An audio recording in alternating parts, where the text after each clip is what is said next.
श्रीराघवं दशरथात्मजमप्रमेयं सीतापतिं रघुकुलान्वयरत्नदीपम् आजानुबाहुम् अरविन्ददलायताक्षं रामं निशाचरविनाशकरं नमामि।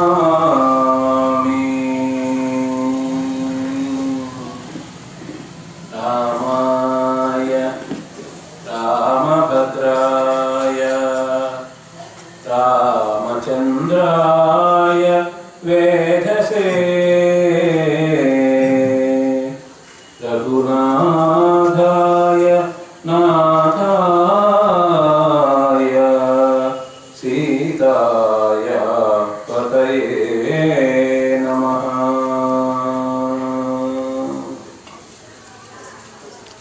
आपदामपहर्तारं दातारं सर्वसम्पदां लोकाभिरामं श्रीरामं भूयो भूयो नमाम्यहम्। यत्र यत्र रघुनाथकीर्तनं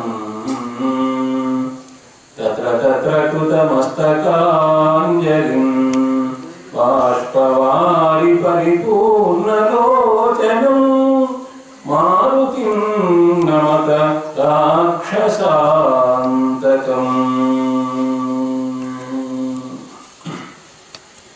कूजन्तं राम रामेति मधुरं मधुराक्षरम् आरुह्य कविताशाखां वन्दे वाल्मीकिकोकिलं वन्दे वाल्मीकिकोकिलं।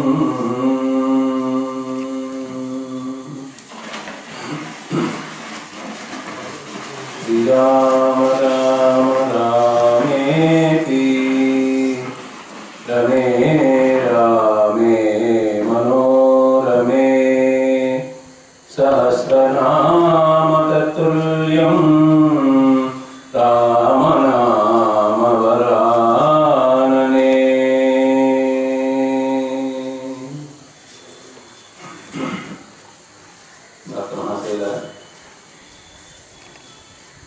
మన లేముటపాడు గ్రామంలో చెన్నకేశవ స్వామి దేవాలయంలో రామాయణము 9 రోజుల పాటు మరి తెలుసుకోవాలి యథాశక్తి అనేటువంటి ఉద్దేశంతో కార్యక్రమాలను ఏర్పాటు చేసినటువంటి పెద్దలైనటువంటి జెటి రామచంద్రారెడ్డి గారికి వారి కుటుంబ సభ్యులకు నమస్కారాలు తెలియజేస్తూ దీన్ని సహకరించేటువంటి గ్రామంలో ఉండేటువంటి పెద్దలందరికీ కూడా ధన్యవాదాలు తెలియజేసుకుంటూ మరి ఈరోజు 5వ రోజు మనము వరుసగా బాలకాండ విషయాన్ని ఒక 3 రోజులు తెలుసుకున్నాము. అందరికీ ఇంతకుముందు అన్ని విషయాలు తెలిసినవే అయినా కూడా మళ్ళీ మరొకసారి మననం చేసుకుంటున్నాము. నేను కూడా మననం చేసుకుంటూ ఉన్నాను. ప్రత్యేకంగా ఏదో తెలిసి చెప్పడం అనేటువంటిది కాదు, ఏదో పుస్తకంలో ఉండేటువంటి విషయాన్ని మీ ముందు ఉంచేటువంటి ప్రయత్నం చేస్తూ ఉన్నాను. ఇందులో ఏదైనా దశలు ఉంటే దయచేసి స్మరించవలసిందిగా కోరుకుంటూ యథాశక్తి ఈ రామాయణము చెప్పేటువంటి ప్రయత్నం చేస్తున్నాను. మరి నిన్నటి దినము అయోధ్యాకాండలో విశేషాలు మనం తెలుసుకున్నాము. ఇప్పుడు అరణ్యకాండలో ఉండేటువంటి విశేషాలు తెలుసుకుంటాము. మరి రేపు కిష్కింధాకాండ, ఆ తరువాత ఒక 2 రోజులు సుందరకాండ, ఆ తరువాత యుద్ధకాండ ఒక రోజు, 9 రోజులు పూర్తయిన తర్వాత భాగవతంలో ఉండేటువంటి దశమ స్కందాన్ని తెలుసుకునే ప్రయత్నం చేద్దాము.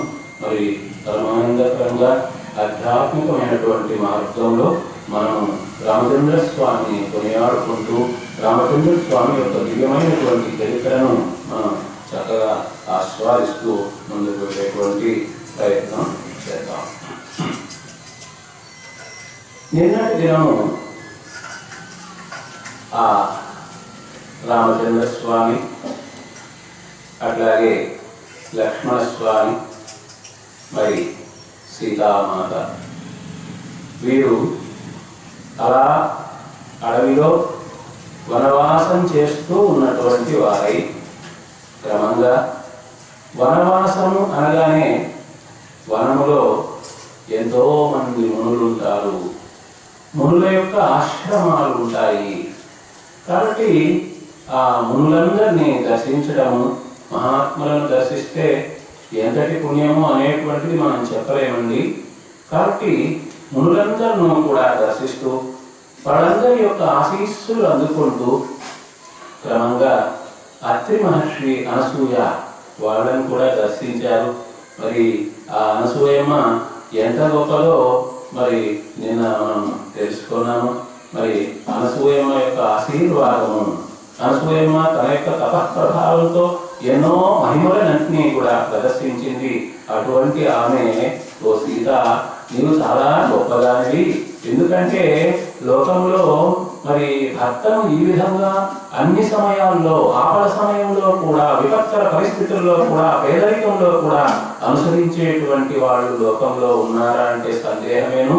కాబట్టి నీవు ఆ విధంగా అనుసరిస్తూ పరిసేవ చేస్తూ పతివ్రత శిరోమణిగా ఉన్నావు. కాబట్టి నిన్ను అభినందిస్తూ ఉన్నాను చక్కగా ప్రశంస చేసినటువంటివి అయి, ఆ తరువాత ఆమెకు అనేక విధములైనటువంటి ఆభరణాలన్నీ కూడా ఇచ్చి, ఆ తర్వాత వరం కోరుకోమా ఇస్తాను అంటే, ప్రత్యేకంగా వరం ఏమిటి, ఇవన్నీ ఇచ్చారు కదా, ఇదే ఇస్తే అన్నీ ఇచ్చినట్లే అని ఆమె మాట్లాడటం చూడండి.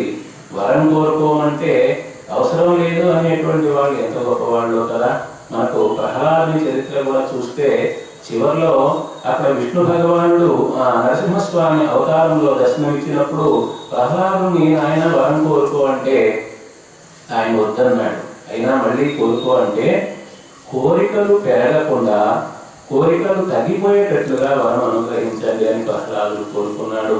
మరి ఎంత గొప్ప విషయము అంటే, ఏదైనా ఇస్తాను అన్నప్పుడు వద్దు, అవసరం లేదు అని చెప్పగలగడం అనేటువంటిది, భగవంతుడు అడిగినా కూడా అలా చెప్పడం అంటే వాళ్ళు ఎంత గొప్పవాళ్ళు, ఎంత తాదాత్మ్యం, ఆత్మజ్ఞానం అనేటువంటిది కలిగినటువంటి వాళ్ళు అనేటువంటి విషయం మనకు తెలుస్తుంది. కాబట్టి ఇక్కడ సీతమ్మ వారు కూడా ఆ అనసూయాదేవి పతివ్రత శిరోమణి అడిగితే అన్నీ నేను పొందినట్లే, ప్రత్యేకంగా నేనేమి కోరుకోవడం లేదు అని చెప్పింది. మొత్తం మీద అక్కడ నుంచి వాళ్ళు అలా బయలుదేరినారు. బయలుదేరి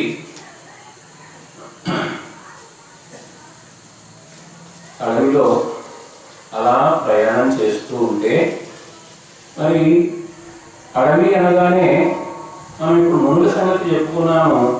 అలాగే మునులందరినీ కూడా బాధ పెట్టేటువంటి రాక్షసులు ఉంటారు. ఆ రాక్షసుల్లో కూడా విపరీతమైనటువంటి బలం కలిగినటువంటి వారు, వికృతమైనటువంటి ఆకారం కలిగినటువంటి వారు, మాయా స్వరూపంతో సంచరించేటువంటి వాళ్ళు, ఇలాంటి వాళ్ళందరూ కూడా ఉంటారు. విరాధుడు అనేటువంటి ఒక రాక్షసుడు కనిపించాడు. ఆ విరాధుడు అనేటువంటి రాక్షసుడు మరి ఆ రావడం కూడా ఆయన ఎప్పుడు కూడా జంతువుల్ని వీటన్నిటినీ సంహరిస్తూ ఆ రాక్షసుడు ఆహారంగా స్వీకరిస్తూ ఉండేటువంటి వాడు ఏం చేశాడంటే, అంకేనాదాయ వైదేహి అపక్రమ్యతతో బ్రవీ. రాముడు, లక్ష్మణుడు, సీత వీళ్ళు ముగ్గురు కూడా సీతామాత అలా వెళుతూ ఉంటే ఆ సీతాదేవిని తాను అలా చేత పట్టుకొని లాక్కొని వెళ్ళిపోతూ ఉన్నాడనమాట. వెళ్ళిపోతూ ఉంటే రాముడు లక్ష్మణుడు చాలా ఆందోళనకు గురి అయ్యారు. ఇయం నారీ వరారోహ మమ భార్యా భవిష్యతి యువయో పాపయోశ్చాహం పాస్యామి రుచిరం రుధే. అవిరాధుడు అంటూ ఉన్నాడు, ఓ రామలక్ష్మణులారా, ఇదిగో ఈ అందమైనటువంటి ఈ సీతను నేను వివాహం చేసుకుంటాను, నా భార్యగా ఎదుర్కొంటాను, అంతేకాదు మీ ఇద్దరి యొక్క రక్తాన్ని నేను ఆస్వాదిస్తాను, మిమ్మల్ని ఇద్దరిని కూడా సంహరిస్తాను అని అంటూ ఉంటే అప్పుడు రామచంద్ర స్వామి పరస్పర్శాత్ వైదేహ్యా నా దుఃఖతరమస్తి మే పితుర్వియోగాత్ సౌమిత్రే స్వరాజ్యహరణస్తథా. విపరీతంగా మనోవ్యాకులతకు లోనైనటువంటి ఆ రామచంద్ర స్వామి లక్ష్మణుని చూచి తమ్ముడా, చాలా బాధ కలిగిస్తూ ఉన్నది, సీతను ఈ విరాధుడు అనేటువంటి రాక్షసుడు తీసుకొని వెళ్ళిపోయాడు కదా, మరి ఎంత బాధ అంటే ఇంతకు ముందు నాకు కష్టాలు అనేటువంటివి కలిగాయి, మరి తండ్రి గారు దశరథ మహారాజు మరణించారు అనేటువంటి వార్త విన్నప్పుడు బాధపడ్డాను, అట్లాగే అయితే రాజ్యము నాకు లేదు అన్నప్పుడు నేను బాధపడలేదు, కానీ మొత్తం మీద తండ్రి యొక్క మరణం నాకు కలిగినటువంటి బాధ కంటే కూడా ఇదిగో ఈ సీతను ఈ విరాధుడు అనేటువంటి రాక్షసుడు తీసుకొని వెళ్ళిపోతూ ఉంటే నాకు ఎక్కువగా బాధ కలుగుతూ ఉన్నది అని శరేణ నిహతస్యాద్య మయా కృతేన రక్షసః విరాధస్య గతాసోహి మహీపాస్యతి శోణితం. లక్ష్మణుడు కూడా కోపంతో అంటూ ఉన్నాడు, ఈ విరాధుణ్ణి మనము బాణాలతో మరి వారి యొక్క శరీరానికి తూట్లుగా పొడుస్తూ వారిని సంహరించి కింద పడవేద్దాము అనేటువంటి ఆ విధంగా బాణములతో వాడిని బాధ పెట్టడం జరిగింది. మరి వారి శరీరాన్ని అంతా కూడా ఒక ముద్దగా చేసివేయడం జరిగింది. ఆ తరువాత తతస్తుతౌ కార్ముక ఖడ్గధారిణౌ నిహత్య రక్షః పరిగృహ్య మైథిలీం. తమ యొక్క బాణ పరంపరలతో తమ యొక్క ఖడ్గ ప్రహారంతో ఆ విరాధుని యొక్క భుజములను ఖండించినటువంటి వారై, వాడిని ఒక ముద్దగా కూడా తయారు చేసినటువంటి వారై, వాడిని ఒక ప్రత్యేకమైనటువంటి పద్ధతిలో ఒక గొయ్యి త్రవ్వి ఆ గొయ్యిలో వేసి వాడిని మరి హననం చేసినంత పని చేశారు. ఆ విధంగా వాడి యొక్క పీడ విరగ అయిన తర్వాత ఆ సీతతో సహా వాళ్ళు మళ్ళీ అక్కడి నుంచి బయలుదేరడానికి సిద్ధమయ్యారు. అయితే అక్కడ శరభంగ మహర్షి యొక్క ఆశ్రమం అనేటువంటిది ఉన్నది. ఆ శరభంగ మహర్షి ఆశ్రమానికి వెళుతూ ఉన్నారు. ఆశ్రమం శరభంగస్య రాఘవోభిజగామః తస్య దేవ ప్రభావస్య తపసా భావితాత్మనః. ఆ శరభంగుడు అనేటువంటి మహర్షి చాలా గొప్పవాడు. ఆయన దగ్గరికి ఇంద్రుడు మొదలైనటువంటి దేవతలు కూడా వచ్చి వెళుతూ ఉంటారు. ఆయన చాలా గొప్పగా తపస్సు చేసినాడు కాబట్టి ఆ తపస్సుకు ఆ తపఫలం కారణంగా అన్ని విధములైనటువంటి లోకములు కూడా ఆయనకు జయింపబడ్డాయి. అన్ని లోకాలను జయించినటువంటి అంటే మరి ఈ 14 లోకాలను జయించినంతటి మహిమ అనేటువంటిది ఆయనకి ఏర్పడింది. అటువంటి ఆ శరభంగ మహర్షి దగ్గరికి మనం వెళదాము అనుకుంటూ వీళ్ళు శరభంగ మహర్షి దగ్గరికి రాముడు లక్ష్మణుడు అట్లాగే సీతమ్మ ముగ్గురు కూడా అక్కడికి వెళ్ళారు. అయితే అలా అక్కడికి వెళ్ళే సమయంలో అల్లంత దూరంలో శరభంగ మహర్షి ఆశ్రమం ఉంది అనుకోగా ఆ శరభంగ మహర్షి ఆశ్రమం దగ్గర ఒక దివ్య పురుషుడు కనిపించాడు రాముడికి. ఆ దివ్య పురుషుడు ఎవరా అని ఆలోచిస్తే ఓహో బహుశా ఇతడు దేవేంద్రుడు అయి ఉంటాడు అని ఒక ఆలోచన వచ్చింది రామచంద్రునికి. మొత్తం మీద ఆయన ఎవరు అనేటువంటి విషయాన్ని తెలుసుకుందామని లక్ష్మణ నీవు ఇదిగో సీత మీరు ఇక్కడ ఉండండి, నేను వెళ్ళి ఆ దివ్యపురుషుడు ఎవరో తెలుసుకొని వస్తాను అని అలా ముందుకు వస్తూ ఉంటే అంత లోపల అక్కడికి వచ్చినటువంటి శరభంగ మహర్షితో మాట్లాడేదానికి వచ్చినటువంటి ఆ దేవేంద్రుడు మాటలు చాలించి అదిగో రామచంద్రుడు వస్తూ ఉన్నట్లుంది, అందువలన నేను ఇక్కడి నుంచి బయలుదేరుతూ ఉన్నాను అని ఆయన బయలుదేరి వెళ్ళిపోయాడు. ఏమిటి, ఎందుకు వచ్చాడు ఆ ఇంద్రుడు అంటే, అయ్యా శరభంగ మహర్షి, నీవు చేసినటువంటి గొప్ప తపస్సు కారణంగా నీకు అన్ని విధములైనటువంటి లోకములు దాసోహమైనాయి, నీకు బ్రహ్మలోకం అనేటువంటిది సిద్ధిస్తూ ఉంది, నేను బ్రహ్మలోకానికి తీసుకొని వెళతాను అని ఆ మాట కోసం వచ్చాడు. శరభంగ మహర్షి అన్నాడు, ఇంద్రుడా బాగుంది నీవు చెప్పినటువంటి మాట, నన్ను బ్రహ్మలోకానికి తీసుకొని పోతాను అంటూ ఉన్నావు కదా, చాలా సంతోషము. అయితే నేను కొంతకాలంగా ఎదురు చూస్తూ ఉన్నాను రామచంద్రుని కోసము. రామచంద్రుడు వస్తాడు అనేటువంటి విషయం నాకు దివ్య దృష్టి ద్వారా తెలిసింది. అందువలన నీతో పాటు బ్రహ్మలోకానికి వచ్చేస్తే ఇప్పుడు రామచంద్రుని యొక్క దర్శనం అనేటువంటిది నాకు లేకుండా పోతుంది కదా అని నేను అలా ఆగాను. నువ్వు వెళితే నేను తర్వాత రామ దర్శనం తర్వాత నేను వస్తాను అని ఆ ఇంద్రునికి శరభంగ మహర్షి చెప్పాడు. అంటే రామచంద్ర స్వామి యొక్క దర్శనము బ్రహ్మలోక ప్రాప్తి కంటే కూడా మిన్న అని శరభంగ మహర్షి అంతటి వాడు ఆయన భావించాడు. అంటే మరి ఎందువలన అంటే రాముడు విష్ణు భగవాన్ యొక్క అవతారం అనేటువంటిది కూడా తెలుసు కాబట్టి, అంత మాత్రమే కాదు, రాముడు ధర్మాన్ని రక్షించేటువంటి వాడు, ధర్మస్వరూపుడు, సుగుణాభిరాముడు అనేటువంటి ఈ గుణాలన్నీ కారణంగా రామ దర్శనం కోసం బ్రహ్మలోక ప్రాప్తిని కూడా వాయిదా వేసుకున్నాడు ఆయన. కాబట్టి ఆ విధంగా ఇంద్రుడు వెళ్ళిపోయాడు. సరే, మళ్ళీ రాముడు వెనక్కి వచ్చి లక్ష్మణుని సీతను తీసుకొని శరభంగ మహర్షి యొక్క ఆశ్రమాన్ని చేరుకుంటే అంతటి మహర్షి రామునికి అన్ని విధములైనటువంటి అతిథి సత్కారాలు అన్ని కూడా చక్కగా చేస్తూ ఉన్నాడు. ఇహ రామ మహాతేజా సుతీక్ష్ణో నామ ధార్మిక వసత్యరణ్యే ధర్మాత్మా సతే శ్రేయో విధాస్యతి.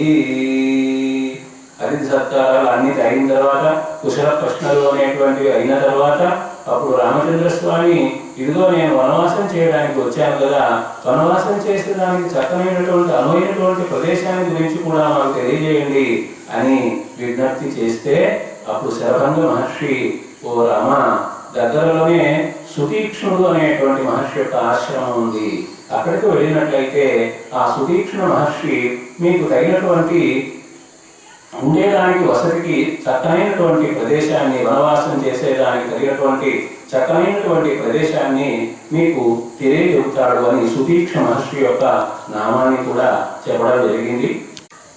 ఆ తర్వాత తాను అనుకున్నటువంటి రామ దర్శనం అనేటువంటి సంపూర్ణం అయ్యింది కాబట్టి శరభంగ మహర్షి తాను బ్రహ్మలోకానికి వెళ్ళాలి అనుకున్నాడు. తతోగ్నిం సుసమాధాయ ఉత్వాచార్యేణ మంత్రవిత్ శరభంగో మహాతేజో ప్రవివేశ హుతాశనం. ఆయన అగ్నిని చక్కగా ఏర్పాటు చేసి ఒక హోమగుండం లాంటిది సిద్ధం చేసి శరభంగ మహర్షి ఆ అగ్నిలో లీనమయ్యాడు. లీనమైన సందర్భంలో ఆయన యొక్క మామూలు శరీరం అనేటువంటిది వృద్ధాప్యము మొదలైనటువంటి గుణాలతో ఉండేటువంటి శరీరం అంతా కూడా కాలి బూడిద అయిపోయింది. మరి ఒక యువకుని యొక్క, ఒక 30 సంవత్సరాల యువకుని యొక్క దివ్యమైనటువంటి శరీరాన్ని తీసుకొని ఆయన వచ్చి అక్కడి నుంచి ఆయన బ్రహ్మలోకానికి వెళ్ళిపోవడం అనేటువంటిది జరిగింది. సచపావక సంకాశ కుమారః సమపద్యత. పావకుడు అంటే అగ్నిదేవుతో సమానమైనటువంటి తేజస్సు కలిగినటువంటి ఒక కుమారుడు, అంటే ఒక యువకుడు అన్న ఆ విధమైనటువంటి వయస్సును పొందినటువంటి వాడై ఉత్థాయాగ్నిచయా తస్మాత్ శరభంగో విరోచత. అగ్ని నుంచి అలా శరీరంతో బయటికి వచ్చాడు. ఆ తర్వాత ఆయన శరభంగే దివం యాతే ముని సంఘాః సమావృతాః. శరభంగ మహర్షి దేవలోకానికి బ్రహ్మలోకానికి వెళ్ళిపోయాడు.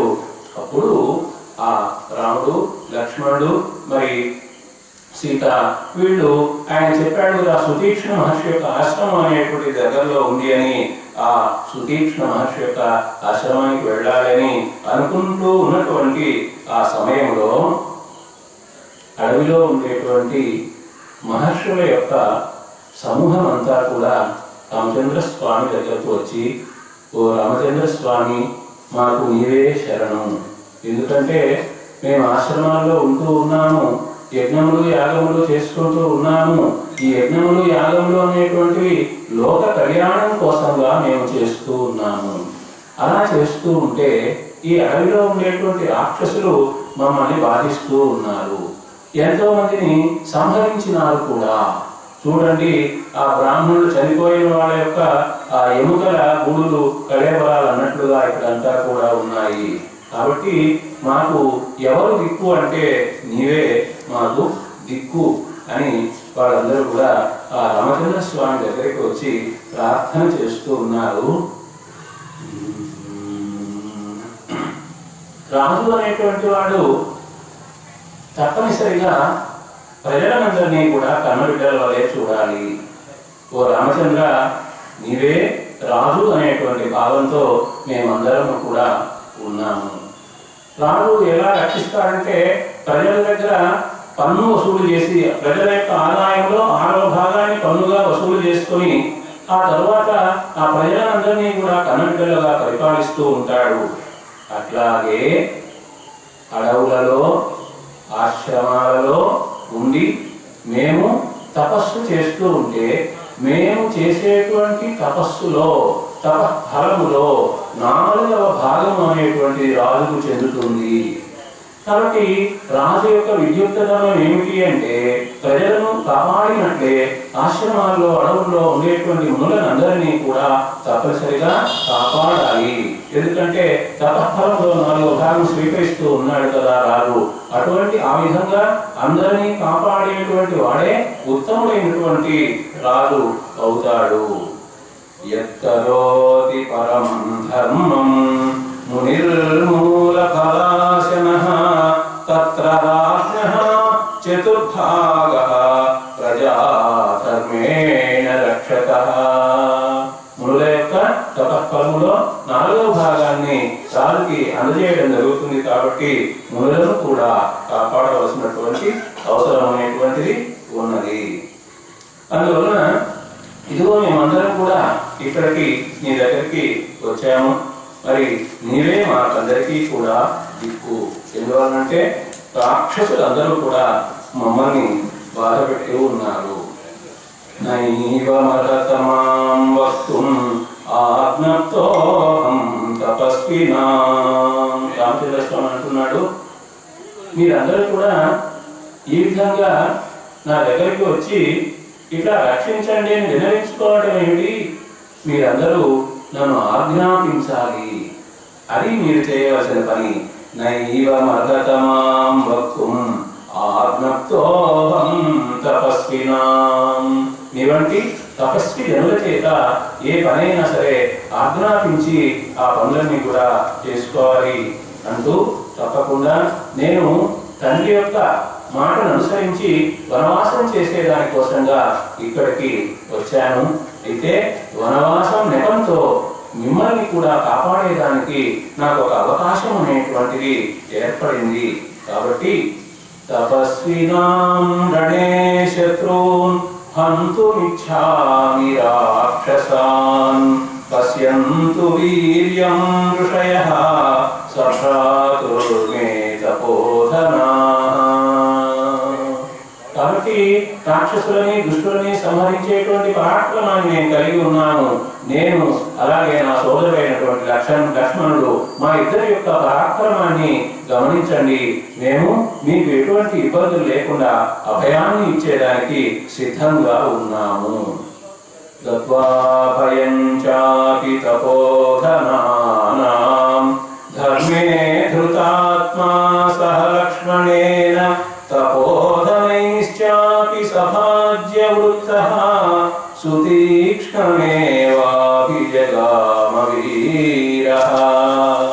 ఆ విధంగా వాళ్ళందరికీ కూడా చక్కగా అభయము అందజేసినటువంటి వాడై ఆ శరభంగ మహర్షి చెప్పినట్లుగా సుతీక్ష్ణుడు అనేటువంటి ఆయన దగ్గరికి వెళ్ళేదానికి వీళ్ళందరూ కూడా బయలుదేరుతూ ఉన్నారు. అలా బయలుదేరితే అక్కడ కూడా సుతీక్ష్ణ మహర్షి ఎదురు చూస్తూ ఉన్నాడు, రామచంద్ర స్వామి వస్తాడని. దుష్టులందరికీ కూడా దివ్య దృష్టి అనేటువంటిది ఉంది కాబట్టి ఆ దివ్య దృష్టి కారణంగా రామచంద్ర స్వామి యొక్క రాక కోసం, ఆయన యొక్క దర్శనం కోసం పరితపిస్తూ ఉన్నారు, ఎదురు చూస్తూ ఉన్నారు. రామస్తు సహసౌమిత్రి సుతీక్ష్ణేనాభిపూజితః పరిణామ్య నిశాం తత్ర ప్రభాతే ప్రత్యబుధ్యత. అందరూ కూడా సుతీక్ష్ణ మహర్షి యొక్క ఆశ్రమానికి వెళ్ళిన తర్వాత ఆయన యొక్క ఆతిథ్యాన్ని కూడా చక్కగా స్వీకరించినటువంటి వారై ఆ రోజు రాత్రి అక్కడే నిద్రించారు. ఆ తర్వాత తావరిచ్ఛామహే గంతుం ఇత్యుక్త్వా చరణౌ మునేః వవందే సహ సౌమిత్రిః సీతయా సహ రాఘవః. ఉదయాన్నే ప్రాతకాలంలో సంధ్యావందనాది కార్యక్రమాలన్నీ కూడా పూర్తి చేసుకొని ఆ మహర్షికి నమస్కరించి పాదాలకు నమస్కారం చేసినటువంటి వారే అక్కడి నుంచి బయలుదేరేదానికి సిద్ధమయ్యారు. ఏంటంటే ఈ మొత్తం మీద తాను ఒక ప్రశాంతమైనటువంటి ప్రదేశంలో వనవాస దీక్ష అనేటువంటిది నెరపాలి అనేటువంటి ఆలోచనతో ఇంతకుముందే అసలు శరభంగ మహర్షిని అడిగారు. అడిగితే సుతీక్ష్ణ మహర్షి మీకు మార్గం చెబుతాడన్నారు. సుతీక్ష్ణ మహర్షి వాళ్ళకి కొంత దూరంలో సతమైనటువంటి ప్రదేశంలో మీరు ఉండేదానికి అవకాశం ఉంది అని చెప్పడంతో అక్కడి నుంచి బయలుదేరారు. ఆపద్య చ శుభే తూణి చాపౌ చాగాయ సస్వనౌ నిష్క్రాంతాశ్రమ పదా ఉభేతౌ రామ లక్ష్మణౌ. సుతీక్ష్ణ మహర్షి యొక్క ఆశ్రమాన్ని నుంచి బయలుదేరారు. ఆ బయలుదేరేటప్పుడు చక్కగా, ఎందుకంటే అడవిలో వెళుతూ ఉన్నారు కాబట్టి, అందున కూడా రాక్షసులను సంహరిస్తాము అనే అభయం ఇచ్చున్నారు కాబట్టి మరి గొప్ప గొప్ప అస్త్రములను శస్త్రములను ధరించినటువంటి వారి, ధనుస్సును చేతపట్టినటువంటి వారి, ఖడ్గాన్ని కూడా చక్కగా సిద్ధం చేసుకొని ఉన్నటువంటి వారై బయలుదేరుతూ ఉంటే అప్పుడు సీతామహాసాధ్వి ఒక మాట ప్రత్యేకంగా ఆ రామచంద్ర స్వామితో ఇలా అంటూ ఉంది. అయ్యా రామచంద్ర, మీరు ఈ విధంగా ఆయుధాలన్నీ కూడా చేత ధరించి బయలుదేరి వెళుతూ ఉంటే ఏదో యుద్ధానికి వెళుతూ ఉన్నట్లుగా నాకు అనిపిస్తూ ఉన్నది. జాగ్రత్తగా గమనించినట్లయితే మీరు వనవాసం చేసేదానికి వచ్చారు, ముని వృత్తితో ప్రవర్తించేదానికి వచ్చారు. కానీ ఇప్పుడు చూస్తే ఏదో క్షత్రియ ధర్మాన్ని ఆచరించేదానికి అన్నట్లుగా మీరు సిద్ధమవుతూ ఉన్నట్లు ఉన్నారు అంటూ ఆమె నాకు తెలిసినటువంటి ఒక సలహా ఇచ్చేదానికి నేను ఇప్పుడు మీతో మాట్లాడేదానికి సిద్ధమయ్యాను అంటూ ఆయుధాలు చేత ధరించి ఉన్నారు.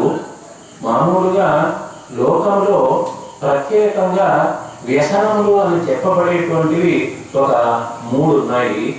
ఏమిటి ఆ వ్యసనములు అంటే, అబద్ధం చెప్పడం అనేటువంటిది ఒక వ్యసనము, పరదాలను కోరుకోవడం అనేటువంటిది 2వ వ్యసనము, 3వ వ్యసనం ఏమిటంటే ఏ కారణం లేకుండానే ఎదుటి వారి మీద దాడి చేయడం అనేటువంటిది 3వ వ్యసనము. అయ్యా రామచంద్ర, నీ దగ్గర మొదటి వ్యసనం లేదు, నీవు సత్యవాక్ పరిపాలకుడు కాబట్టి.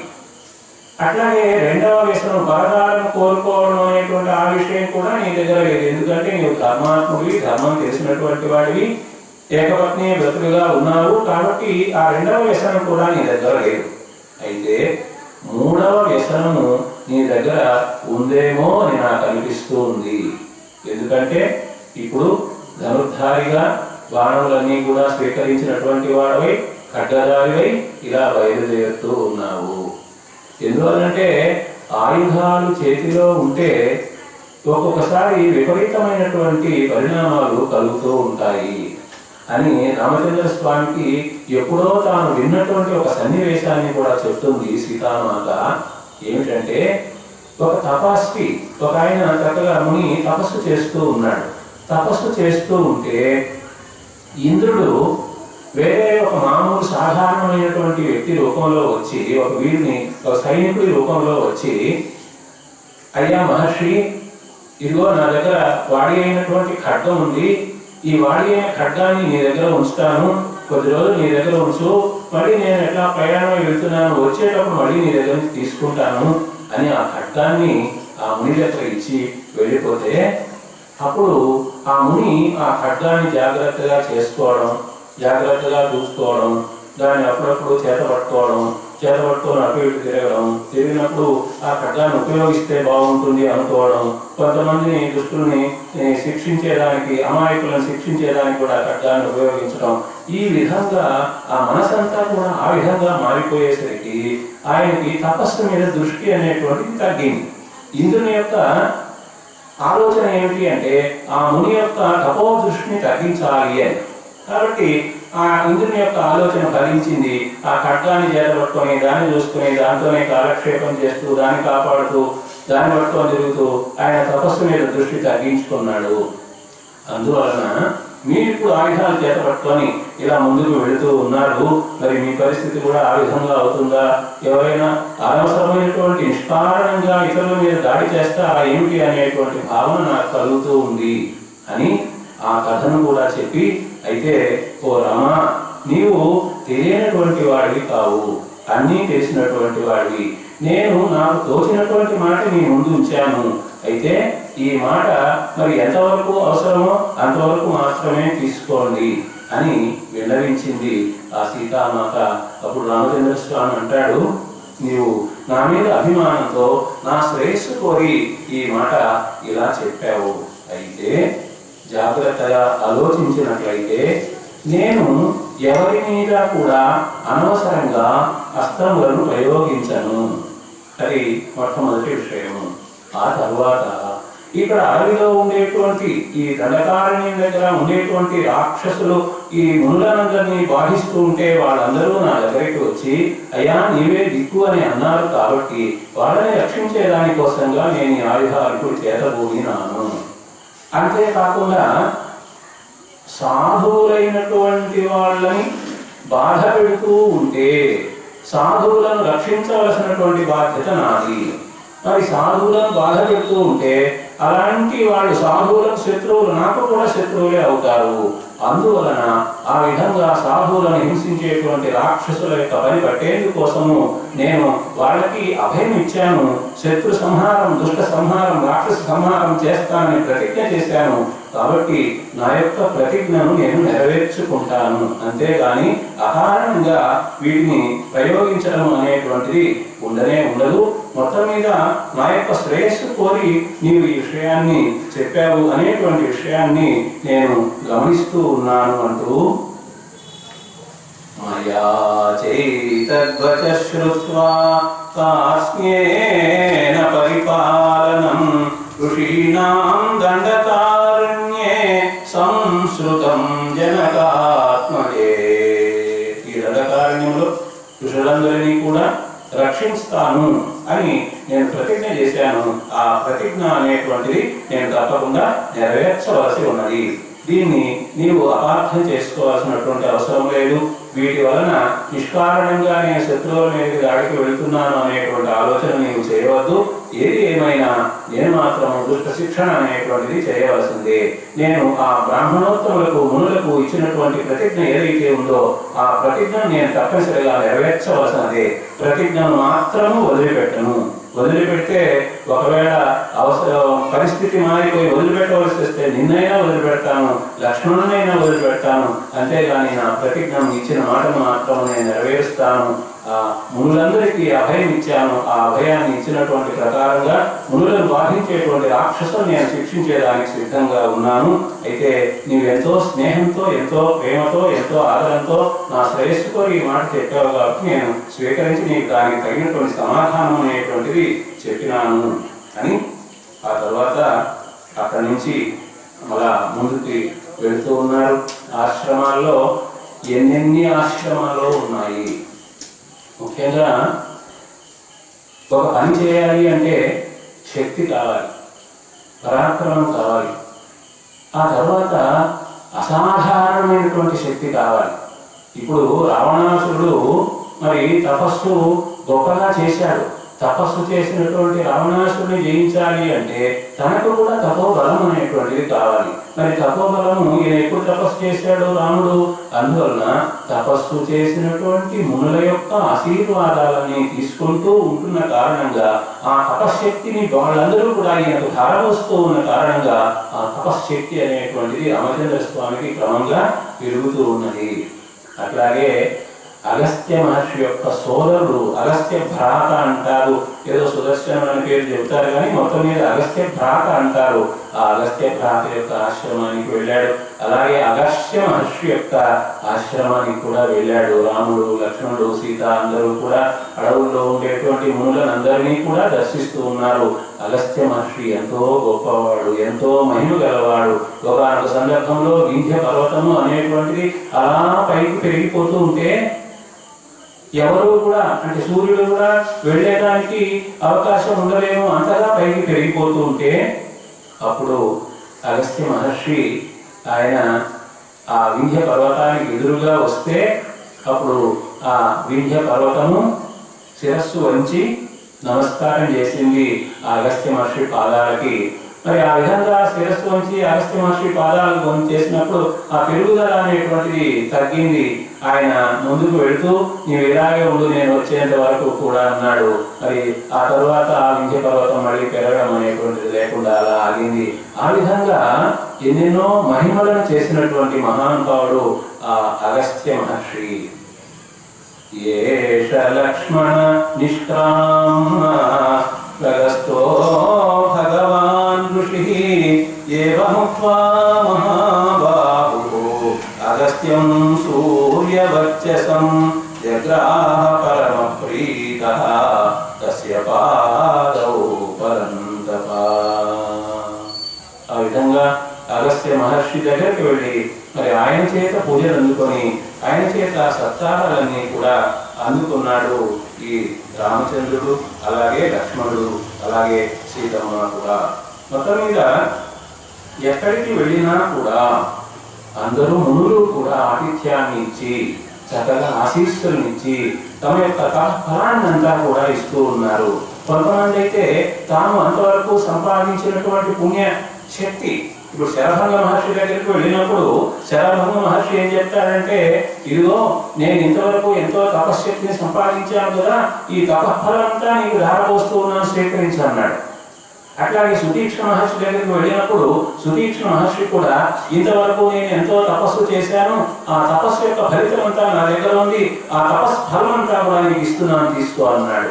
కాబట్టి అట్లాగే ఇక్కడ అగస్త్య మహర్షి దగ్గరికి వచ్చినప్పుడు కూడా అగస్త్య మహర్షి కూడా తన తపఫలము ఇస్తున్నాడు.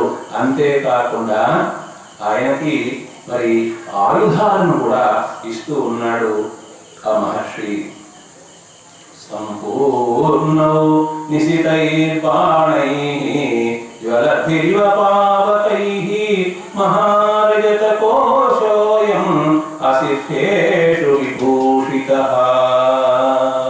ఏం చెప్పాడంటే అగస్త్య మహర్షి, ఆయన నీవు దుష్ట శిక్షణ చేసేదానికి నీవు ప్రయత్నం చేస్తూ ఉన్నావు కదా, కాబట్టి నీకు యుద్ధ రంగంలో ఎప్పుడైనా కూడా నాకు జయం కలుగదేమో అని అనుకున్నటువంటి సందర్భంలో నీవు స్మరించినట్లయితే దేవేంద్రుని యొక్క రథం మాతలి అనేటువంటి సాధనతో పాటుగా నీ దగ్గరికి వస్తుంది.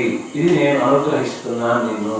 అందువల్లనే రావణునితో యుద్ధం చేసేటప్పుడు ఆ దేవేంద్రుడి దగ్గర నుంచి ఆ మాతలేని సారథితో పాటు దివ్యమైనటువంటి రథం వస్తుంది రామచంద్ర స్వామికి ముందు. అంతవరకు నేల మీద నిలబడి యుద్ధం చేసేటువంటి వాడు ఆ తర్వాత ఆ రథాన్ని అధిరోహించి యుద్ధం చేస్తాడనమాట. అగస్త్య మహర్షి యొక్క అనుగ్రహం అన్నమాట. అంత మాత్రమే కాదు, ఇంకా కూడా ఆయన ఒక గొప్ప ధనుస్సును, విష్ణు ధనుస్సు, విశ్వకర్మ అనేటువంటి ఆయన సృష్టించినటువంటి విష్ణు ధనుస్సు అనేటువంటిది అగస్త్య మహర్షి తన దగ్గర ఉంటే దాన్ని రామచంద్ర స్వామికి ఇచ్చాడు. అలాగే తిరుగులేనటువంటి ఒక బాణం, అది రామబాణం అని మన తర్వాత ప్రసిద్ధి చెందిననుకోవచ్చు. ఆ తిరుగులేనటువంటి ఒక బాణాన్ని ఇచ్చాడు. అలాగే తూణీరములు వెనక తగిలించుకొని ఉంటారు బాణముల యొక్క ఒక బుట్టలాగా. మరి అయితే మామూలుగా ఆ బాణాలు ఏదో ఒక 20-30 పెడితే వాడిన తర్వాత ఖాళీ అయిపోతుంది. కానీ అక్షయమైనటువంటి తూణీరములు అంటే ఎన్ని బాణములు తీసినా కూడా ఇంకా బాణములు వస్తూనే ఉంటాయి. అక్షయము అంటే క్షయము కానటువంటి, మనకు ద్రౌపది అమ్మవారి దగ్గర అక్షయ పాత్ర అని చెప్తారు కదా, ఆ విధంగా ఇక్కడ కూడా అక్షయమైనటువంటి తూణీరము, క్షయము కానటువంటి ఎన్ని బాణాలైనా వస్తూనే ఉంటాయన్నమాట. అటువంటి ఆ తూణీరములను కూడా ఆ అగస్త్య మహర్షి ఇచ్చాడు. అట్లాగే బంగారు కాంతితో ప్రకాశించేటువంటి వాడి అయినటువంటి ఖడ్గాన్ని కూడా ఇచ్చాడు. మరి ఆ విధంగా వీటన్నిటినీ కూడా నేను తీసుకొని అవసరమైనప్పుడు చక్కగా ఉపయోగించి విజయాన్ని పొందవలసినది. జయే చ సంశయం ప్రాప్య చింతయిష్యతి విహ్వలం హరియుక్తం రథం దివ్యం ఉపనేష్యతి మాతలి. జయం సందేహమైనప్పుడు నీకు ఆ దేవేంద్రుని రథం కూడా వస్తుంది, మాతలి నీ తీసుకొని వచ్చి ఇస్తాడు అని కూడా ఆ మాట చెప్పాడు. అంతేకాకుండా అగస్త్య మహర్షి అంటున్నాడు, ఎక్కడికి వెళ్ళినా కూడా సీతామహాసాధ్యని ప్రతి ఒక్కరూ కూడా ప్రశంసించేటువంటి వాళ్ళే. ఎందుకంటే ఆమె రాజభోగాలను వదిలిపెట్టి అడవికి వచ్చింది పతిసేవ చేసుకునేదానికి. పరమ పతివ్రత శిరోమణి ధర్మస్వరూపిణి సహధర్మచారిణి. కాబట్టి ఇక్కడ అంటున్నాడు, యథైషా రమతే రామ ఇహ సీతా తథా కురు దుష్కరం కృతవత్యేష వనే త్వాం అనుగచ్చతి. రామచంద్ర, ఈ సీతమ్మ ఎంత గొప్ప పని చేసిందో చెప్పలేము. రాజభోగాన్ని వదిలిపెట్టి దుష్కరమైనటువంటి ఈ వనంలో నిన్ను అనుసరిస్తూ నీకు సేవ చేస్తూ ఉంది. కాబట్టి ఈ సీత ఏది కోరికే ఆ పని చేయి. సీత మనస్సు ఎప్పుడూ కూడా కలలో కూడా ఏ విధమైనటువంటి బాధ పొందకుండా నీవు ప్రవర్తించు అని రామచంద్ర స్వామికి హితవు చెబుతూ ఉన్నాడు. అడగకపోయినా కూడా ఆ అగస్త్య మహర్షి. ఏషాహి ప్రకృతి స్త్రీనా, అగస్త్య మహర్షి మనకు ప్రత్యేకంగా చెప్తున్నాడు, సాధారణంగా స్త్రీలు అంటే సామాన్యమైనటువంటి స్త్రీ, అసామాన్యమైనటువంటిది సామాన్యమైన సాధారణమైనటువంటి స్త్రీలు భర్త దగ్గర సంపద ఉన్నప్పుడు ఎంతో గౌరవం ఇస్తారు. ఆ సంపద లేకుండా కష్టంలో ఉండేటప్పుడు అంత గౌరవం ఇవ్వలేకపోవచ్చు సాధారణమైనటువంటి స్త్రీలు. అట్లా కాకుండా నీవు వనవాసం చేస్తూ ఉన్నా కూడా రాజ్యాన్ని పరిపేద యువరాలుగా నీ పట్టాభిషేకం అన్నప్పుడు ఎంత గౌరవం ఇచ్చిందో అడవుల్లో ఉన్న అంత గౌరవమే ఇస్తూ నీకు చక్కగా సహధర్మచారిణిగా ఉంది. కాబట్టి ఈమె యొక్క గొప్పతనాన్ని గుర్తించి నీవు ఈమె మనసుకి కష్టం లేకుండా మసులుకోవలసినది అని చెబితే అలాగేనని వాళ్ళు అక్కడి నుంచి ఇంకా కూడా ముందుకు బయలుదేరుతూ ఉన్నారు. అయితే ఇక్కడ ఆ సుతీక్ష్ణ ఈ అగస్త్య మహర్షి కూడా చెబుతాడు, కొంత దూరం వెళ్ళినట్లయితే అక్కడ చక్కనైనటువంటి ప్రదేశం ఉంటుంది, పంచవటి. పంచవటి అంటే 5 వటవృక్షాలు అక్కడ ప్రత్యేకంగా ఉన్నాయి. అందువలన ఆ ప్రదేశానికి పంచవటి అనేటువంటి పేరు వచ్చింది. సమతలమైనటువంటి ప్రదేశం. అక్కడ చక్కగా నీళ్లు బాగా సమృద్ధిగా లభిస్తాయి. అట్లాగే పండ్లు సమృద్ధిగా లభిస్తాయి. కందమూలములు సరిగా సమృద్ధిగా లభిస్తాయి. కాబట్టి అటువంటి ప్రదేశంలో ఉన్నట్లయితే మీకు ఎటువంటి ఇబ్బంది కూడా ఉండదు. ఇతో ద్వియోజనే తాత బహుమూల ఫలోదకః దేశో బహుమృగః శ్రీమాన్ పంచవటి అభివిశ్రుత. 2 యోజనాల దూరం ఇక్కడి నుంచి వెళితే మీకు అక్కడ పంచవటి అనే ప్రదేశం ఉన్నది. బహుమూల ఫలోదకః, మూలం అంటే కందమూలాలు అనేకం ఉంటాయి, ఫలములు ఎక్కువగా ఉంటాయి. ఉదకః జలము అనేటువంటిది ఎక్కువగా ఉంటుంది. తత్ర గత్వా శ్రమపదం కృత్వా సౌమిత్రిణా సహ రంస్యసే త్వం పితుర్వాక్యం యథోక్తమనుపాలయన్. ఆ ప్రదేశానికి వెళ్ళి చక్కగా ఒక ఆశ్రమాన్ని సిద్ధం చేసుకో. ఇదిగో ఈ సీతతో హాయిగా కాలక్షేపం చేయి. లక్ష్మణుడు నీకు అన్ని సేవలు చేస్తూ ఉంటాడు. మరి నీ యొక్క తండ్రికి నీవు ఇచ్చినటువంటి మాటను అనుసరించి వనవాసంలో ఉంటానని చెప్పావు కాబట్టి చిరకాలము అంటే 14 సంవత్సరాల్లో ఒక 10 సంవత్సరాల సమయం బహుశా అక్కడే ఆ పంచవటి అనేటువంటి ప్రదేశంలోనే ఉన్నట్టు. కాబట్టి అక్కడ నీవు హాయిగా ఉండవచ్చు అనేటువంటి విషయాన్ని తెలియజేస్తూ ఆనాడు చెబితే మరి అలాగే పంచవటికి వెళ్ళేదానికి కూడా సిద్ధం అవుతారు వాళ్ళు. అలా సిద్ధమైన తర్వాత అలా ముందుకు వెళుతూ ఉంటే జటాయువు అనేటువంటి వృద్ధ రాజం, ఒక పక్షి రాజు కనిపిస్తాడు. జటాయువు. ఈ జటాయువు ఎవరు అంటే దశరథ మహారాజుకి స్నేహితుడు. ఆ జటాయువు అథ పంచవటీం గచ్చన్ అంతరా రఘునందన ఆససాద మహాకాయం వృద్ధం భీమ పరాక్రమం. పంచవటికి వెళ్లేందుకోసంగా వెళుతూ ఉంటే మార్గ మధ్యంలో పెద్ద గ్రద్ద పక్షి రాదు. అది చాలా గొప్ప శరీరంతో ఉన్నది. మరి అటువంటి ఆ పక్షిరాజును చూచాడు. చూస్తే ఆ గ్రద్ద మధురంగా రామచంద్ర స్వామితో మాట్లాడింది. సతౌ మధురయా వాచ సౌమ్యయా ప్రీణయన్నివ ఉవాచ వత్స మాం విద్ధి వయస్వం పితుః ఆత్మనః. పితుః అంటే తండ్రి యొక్క. నాయన నీ తండ్రి యొక్క వయస్సుని, నేను స్నేహితుడిని, నా పేరు జటాయువు అని అంటారు. కాబట్టి నీ తండ్రికి స్నేహితుడిని కాబట్టి నేను నీకు సహాయం చేసేదానికి సిద్ధమవుతాను అని. సోహం రామ సహాయస్తే భవిష్యామి యదీచ్ఛసి. నీవు కోరుకున్నట్లయితే నేను నీకు సహాయపడేదానికి సిద్ధంగా ఉన్నాను. ఇదం దుర్గం హి కాంతారం మృగరాక్షస సేవితం. ఈ అడవి ఎట్లా ఉంది అంటే భయంకరమైన మృగములతో కూడి ఉన్నది. అట్లాగే దుష్టులైనటువంటి రాక్షసులతో కూడి ఉన్నది. దుర్గం అంటే ప్రవేశించేదానికి వీలు లేకుండా ఉన్నది. కాంతారం కాబట్టి ఈ అడవిలో సీతాం చ తాత రక్షిష్యే త్వయ్యాతే స లక్ష్మణే.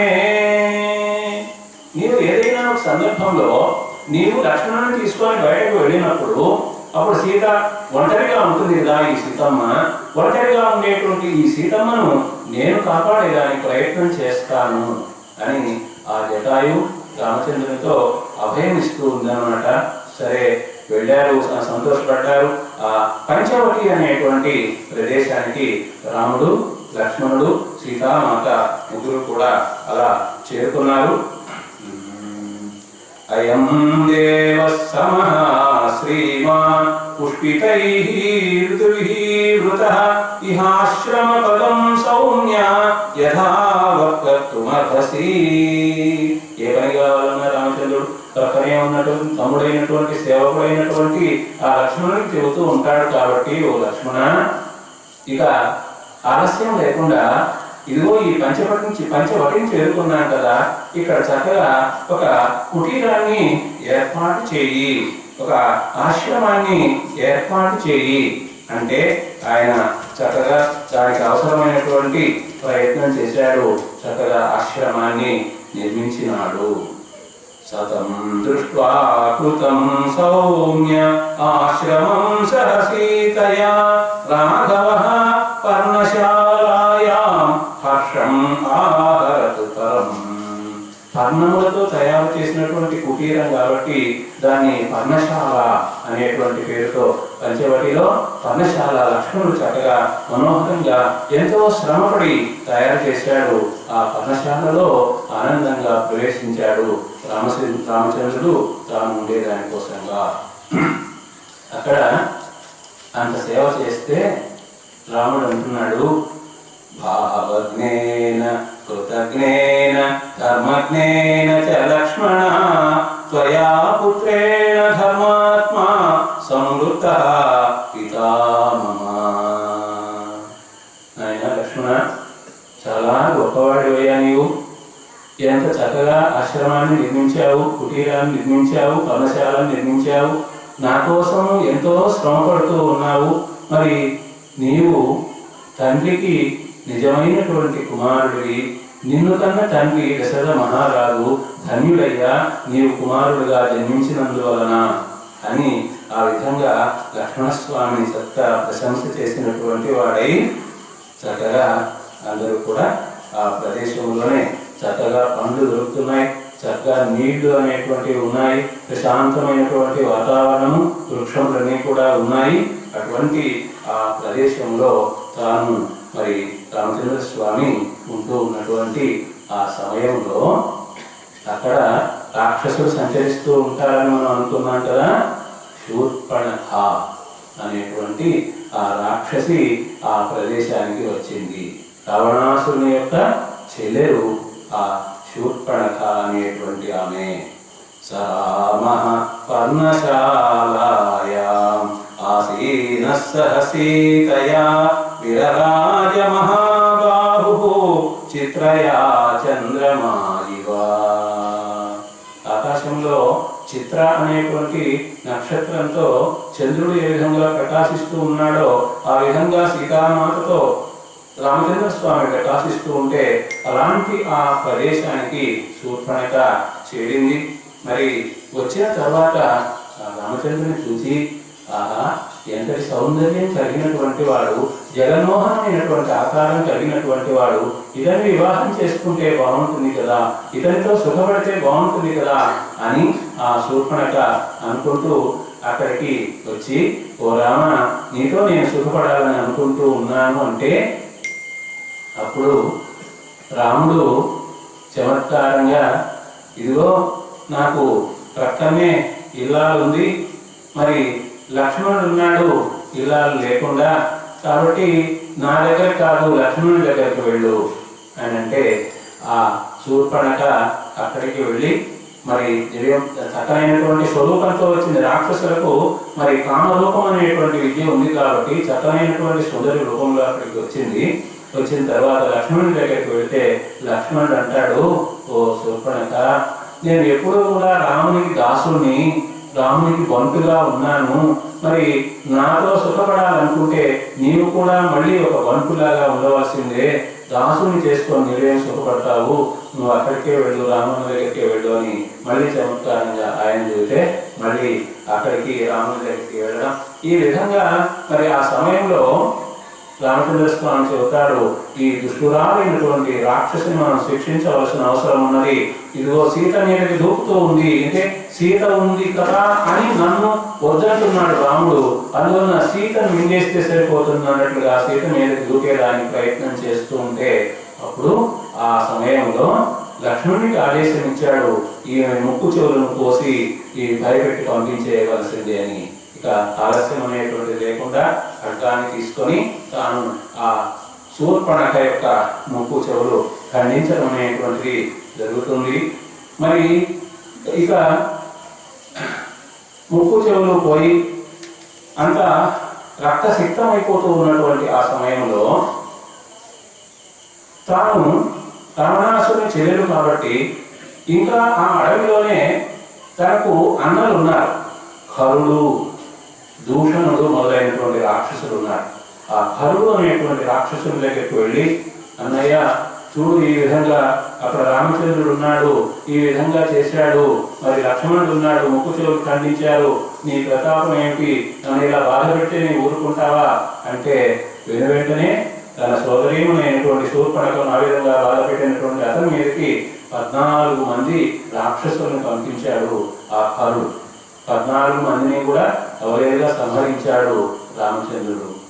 మళ్ళీ వీడు సంహరిస్తే మళ్ళీ శూర్పణఖ వెళ్ళి వాళ్ళందరూ చనిపోయారంటే మళ్ళీ ఖరుడు, దూషణుడు, త్రిశిరుడు అనేటువంటి రాక్షసులు 14,000 మంది సైన్యంతో వచ్చారు. 14,000 మంది రాక్షసులతో పాటుగా వస్తే అప్పుడు రామచంద్ర స్వామి, ఓ లక్ష్మణ, ఇదిగో సీతను తీసుకొని జాగ్రత్తగా ప్రక్కన ముందు, నేను వీళ్ళతో పోరాడాలి అంటే ఆ సీతమ్మను తీసుకొని పక్కనే ఒక గుహ దగ్గరికి వెళితే అప్పుడు రామచంద్రుడు తన యొక్క అస్త్రశస్త్రముల యొక్క ప్రహారములతో 14,000 మందిని కూడా 3 గడియల్లోనే సంహరించాడు ఒకే ఒక్కడు. ఆ ప్రదేశాన్ని జనస్థానము అని అంటారు. ఆ ప్రదేశంలో జనస్థానము అనేటువంటి ఆ ప్రదేశంలో వాళ్ళందరినీ కూడా సంహరిస్తే అట్లాగే 14,000 మంది రాక్షసుల్ని, అలాగే ఖరుడు, అలాగే దూషణుడు, అలాగే త్రిశిరుడు, 3 తలలు ఉంటాయి వాడికి, త్రిశిరుడు, వాడిని కూడా సంహరిస్తే అప్పుడు ఇక కొంతమంది గూఢచారులు ఉంటారు కదా, అకంపనుడు అనేటువంటి ఒక గూఢచారి రావణునికి ఇదిగో జనస్థానంలో ఈ విధంగా జరిగింది అని గూఢచారి తాను వెళ్ళి రావణాసురునికి చెప్పాడు. అట్లాగే ఇక తనకు శరణు ఎవరు, ఉన్నటువంటి వాళ్ళందరూ కూడా చనిపోయారు కాబట్టి రావణాసురుడు తనకు శరణు కాబట్టి అన్నయ్య అంటూ ఆ రావణాసురుని దగ్గరికి వెళ్ళింది శూర్పణఖ. వెళ్ళిన తర్వాత ఆమె రకరకాలుగా చెప్పింది. రాముడు చాలా గొప్ప పరాక్రమం కలిగినటువంటి వాడు, రాముని భార్య చాలా అందమైనటువంటిది, ఆ అందమైనటువంటి భార్య నీ దగ్గర ఉంటే బాగుంటుంది అనే ఉద్దేశంతో నేను నీకోసం ఆమెను తీసుకొని రావాలని అక్కడికి వెళ్ళాను. వాళ్ళు నా ముక్కు చెవులు ఇలా ఖండించారు. కాబట్టి నీవేం చేస్తూ ఉన్నావు, రాబోయినటువంటి వాడు ఏం చేయాలి, తప్పనిసరిగా ఊహజాల ద్వారా సమాచారం తెలుసుకోవాలి. నీవు ఇంతవరకు సమాచారం తెలుసుకున్నావో లేదో, కాబట్టి నీ పరాక్రమాన్ని చూపించు. అయితే మరి రాముని పరాక్రమం చాలా గొప్పది కాబట్టి నీ ఉపాయాన్ని ఆలోచించు అని చెప్పడం జరిగింది. అదే సమయంలో ఈ అకంపనుడు కూడా, అంటే గూఢచారిగా ఉన్నటువంటి అకంపనుడు కూడా రావణాసుడికి విషయాన్ని చెప్పి ఉన్నాడు కాబట్టి ఆ అకంపనుని మాటలు కూడా విని అకంపనుడు కూడా సలహా చేస్తాడు. రామచంద్ర స్వామి యొక్క గొప్పతనం ఇంత అంతా కాదు, అందువలన నీవు మరి సీతను అపహరించేటువంటి ప్రయత్నం చేస్తే సీత మీద ఉన్నటువంటి వ్యామోహంతో, దిగులుతో తానే చనిపోయే పరిస్థితి ఏర్పడుతుంది. అందువలన ఆ పని చేయి అని అకంపనుడు కూడా సలహా చెప్తే చక్కగా ఆలోచన చేశాడు రావణాసురుడు. మరి ఆలోచన చేసినటువంటి రావణాసురుడు ఏం చేశాడంటే సీతాపహరణం కోరికగా మొగ్గు చూపాడు. మొగ్గు చూపి మరి ఎలా చేయాలి, ఎవరినైనా సహాయం తీసుకోవాల్సినటువంటి అవసరం అనేటువంటిది ఉంది. మరి సహాయం తీసుకుంటాం. ఎవరి సహాయం, మారీచుడు అనేటువంటి వారి యొక్క సహాయం తీసుకుంటామని మారీచుని దగ్గరికి వెళ్ళాడు ఆ రావణాసురుడు. వెళ్ళి నేను ఈ విధంగా జనస్థానం అనే దగ్గర 14,000 మందిని సంహరించినటువంటి రాముని యొక్క ఇల్లాలు సీతను అపహరించాలని అనుకుంటూ ఉన్నాను, నీవు సహాయం చేయాలి అంటే మారీచుడు రాక్షసుడు మామూలుగా ఎవరైనా ప్రశంస చేస్తే తమకు తెలిసిన వాళ్ళు, ఆత్మీయులు, బంధువులు, మిత్రులు ప్రశంస చేస్తారు.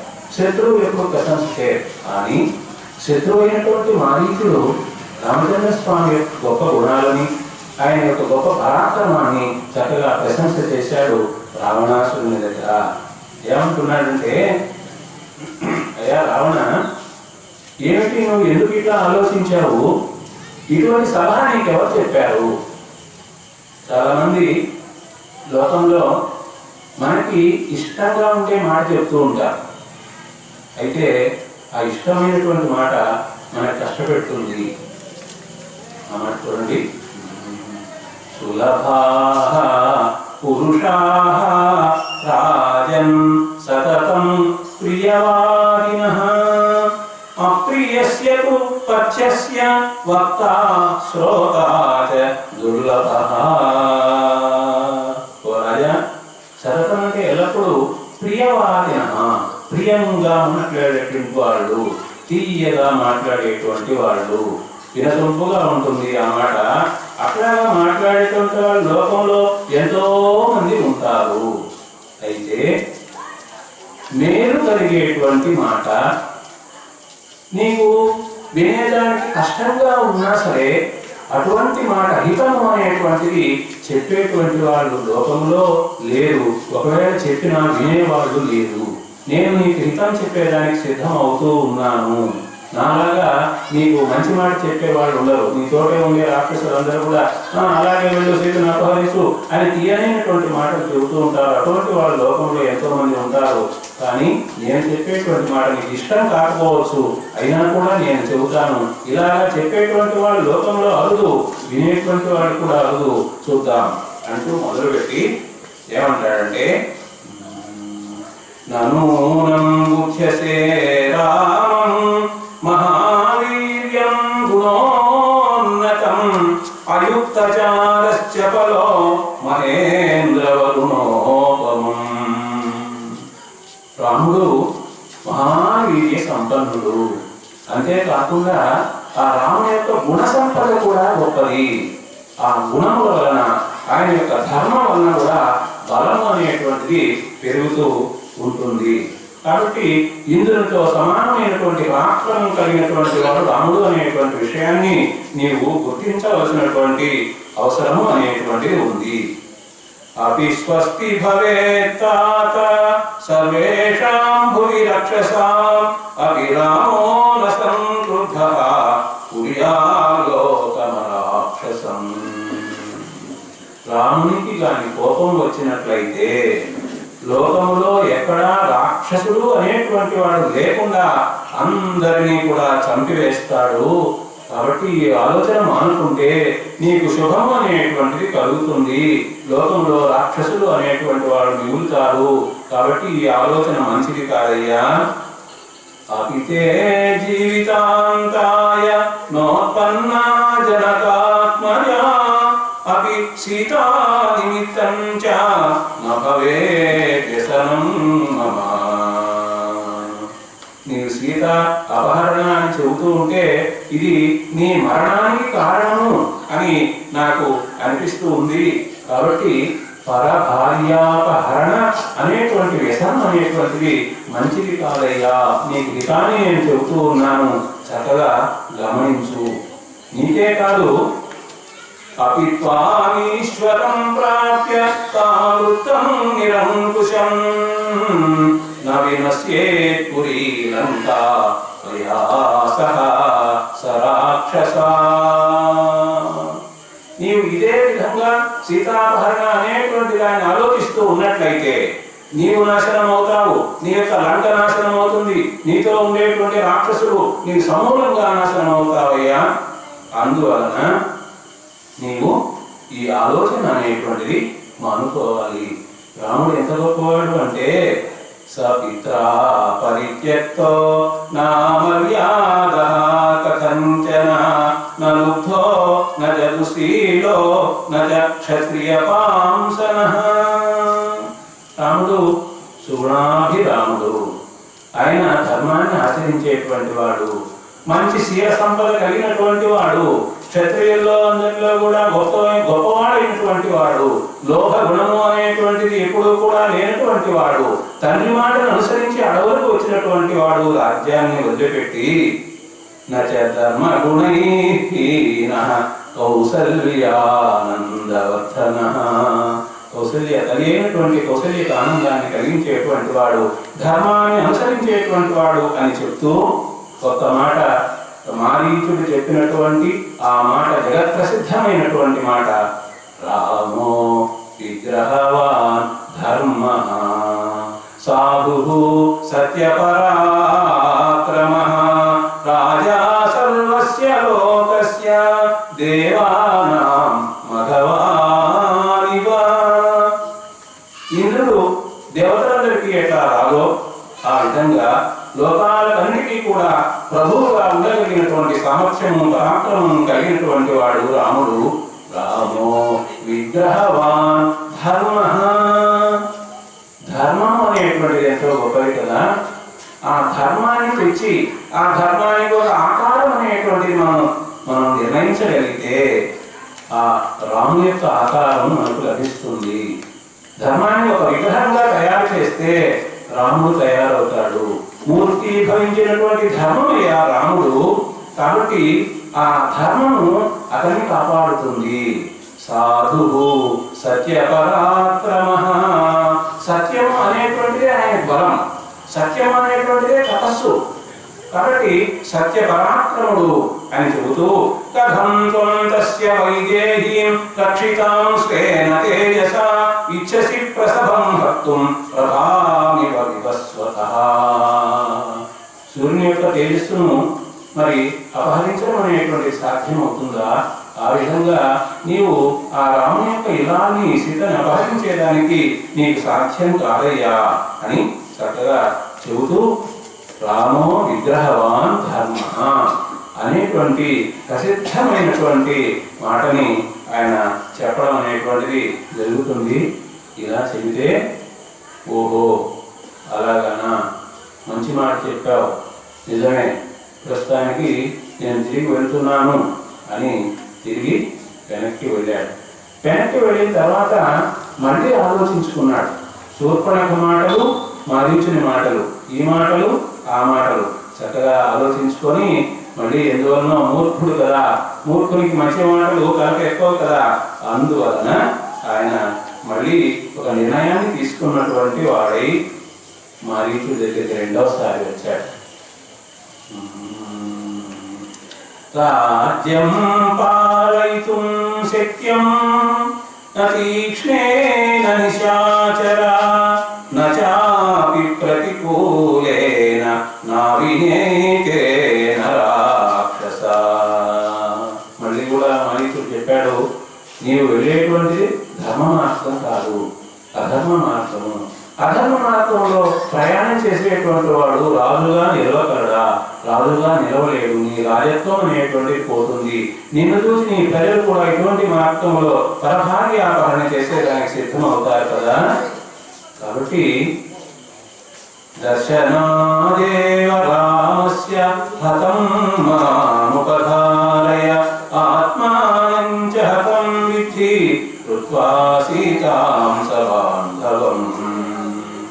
రాముణ్ణి చూస్తూ ఉంటేనే అధర్మం అనేటువంటిది దూరంగా వెళ్ళిపోవాల్సినటువంటి పరిస్థితి. నేను కానీ రాముని దగ్గరికి వెళితే రాముడు నన్ను చంపివేయడం అనేటువంటిది ఖాయము, నాకే కాదు నీకు కూడా మరణం అనేటువంటిది ఖాయము అని ఆ విధంగా చెబుతూ ఉంటే, నీవు సీతను అపహరించినట్లయితే సమూలంగా నశిస్తావు అనేటువంటి మాట మళ్ళీ కూడా చెప్పాడు. ఎంత చెప్పినా కూడా ఏమంటున్నాడంటే, రావణుడు నిన్ను రాముడు సంహరిస్తాడు అంటున్నావు, అంతకంటే ముందు నా మాట వినకపోతే నేనే నిన్ను సంహరిస్తాను. రాముడి దగ్గరికి వెళితే ఆయన చంపుతాడో లేదో సందేహం, నీకు మరణం కలుగుతుందో లేదో సందేహం. నా మాట వినకుంటే నీ మరణం అనేటువంటిది ఇప్పుడే ఖాయం అవుతుంది అని చెబితే, ఎందుకు రామచంద్ర స్వామి చేతుల్లోనే మరణిస్తే పుణ్య లోకాలైనా దక్కుతాయి అనేటువంటి ఆలోచనతో మారీచుడు సరే అన్నాడు.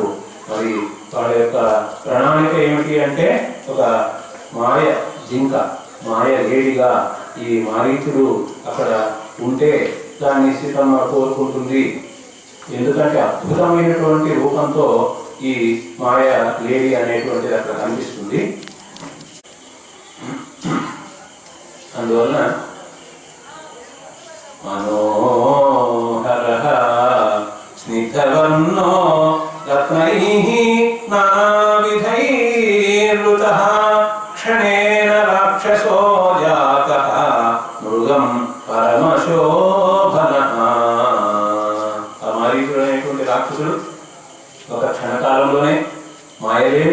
రూపాన్ని పొందినాడు.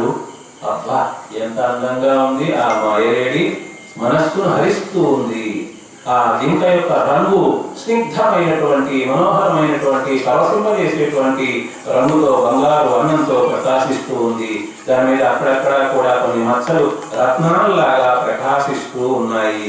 అటువంటి రూపాన్ని ధరించి ఆ మారీచుడు ఎక్కడైతే ఆశ్రమం అనేటువంటిది ఉందో, రాముడు లక్ష్మణుడు సీత ఉన్నటువంటి ఆ పంచవటిలో ఉన్నటువంటి ఆశ్రమం ఎక్కడైతే ఉందో అక్కడ అటు ఇటు తిరుగాడుతూ ఉంటే సీతమ్మ చూచింది.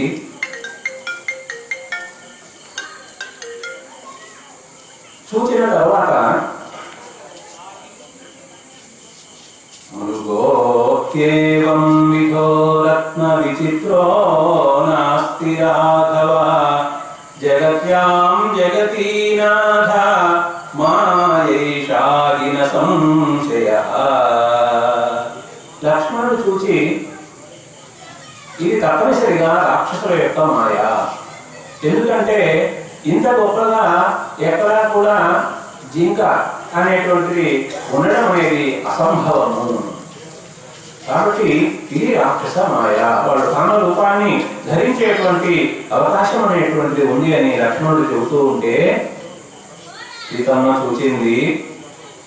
ఆర్యపుత్రాభిరామౌసౌ మృగో హరతి మే మనః ఆనయైనం మహాబాహో క్రీడార్థం నో భవిష్యతి.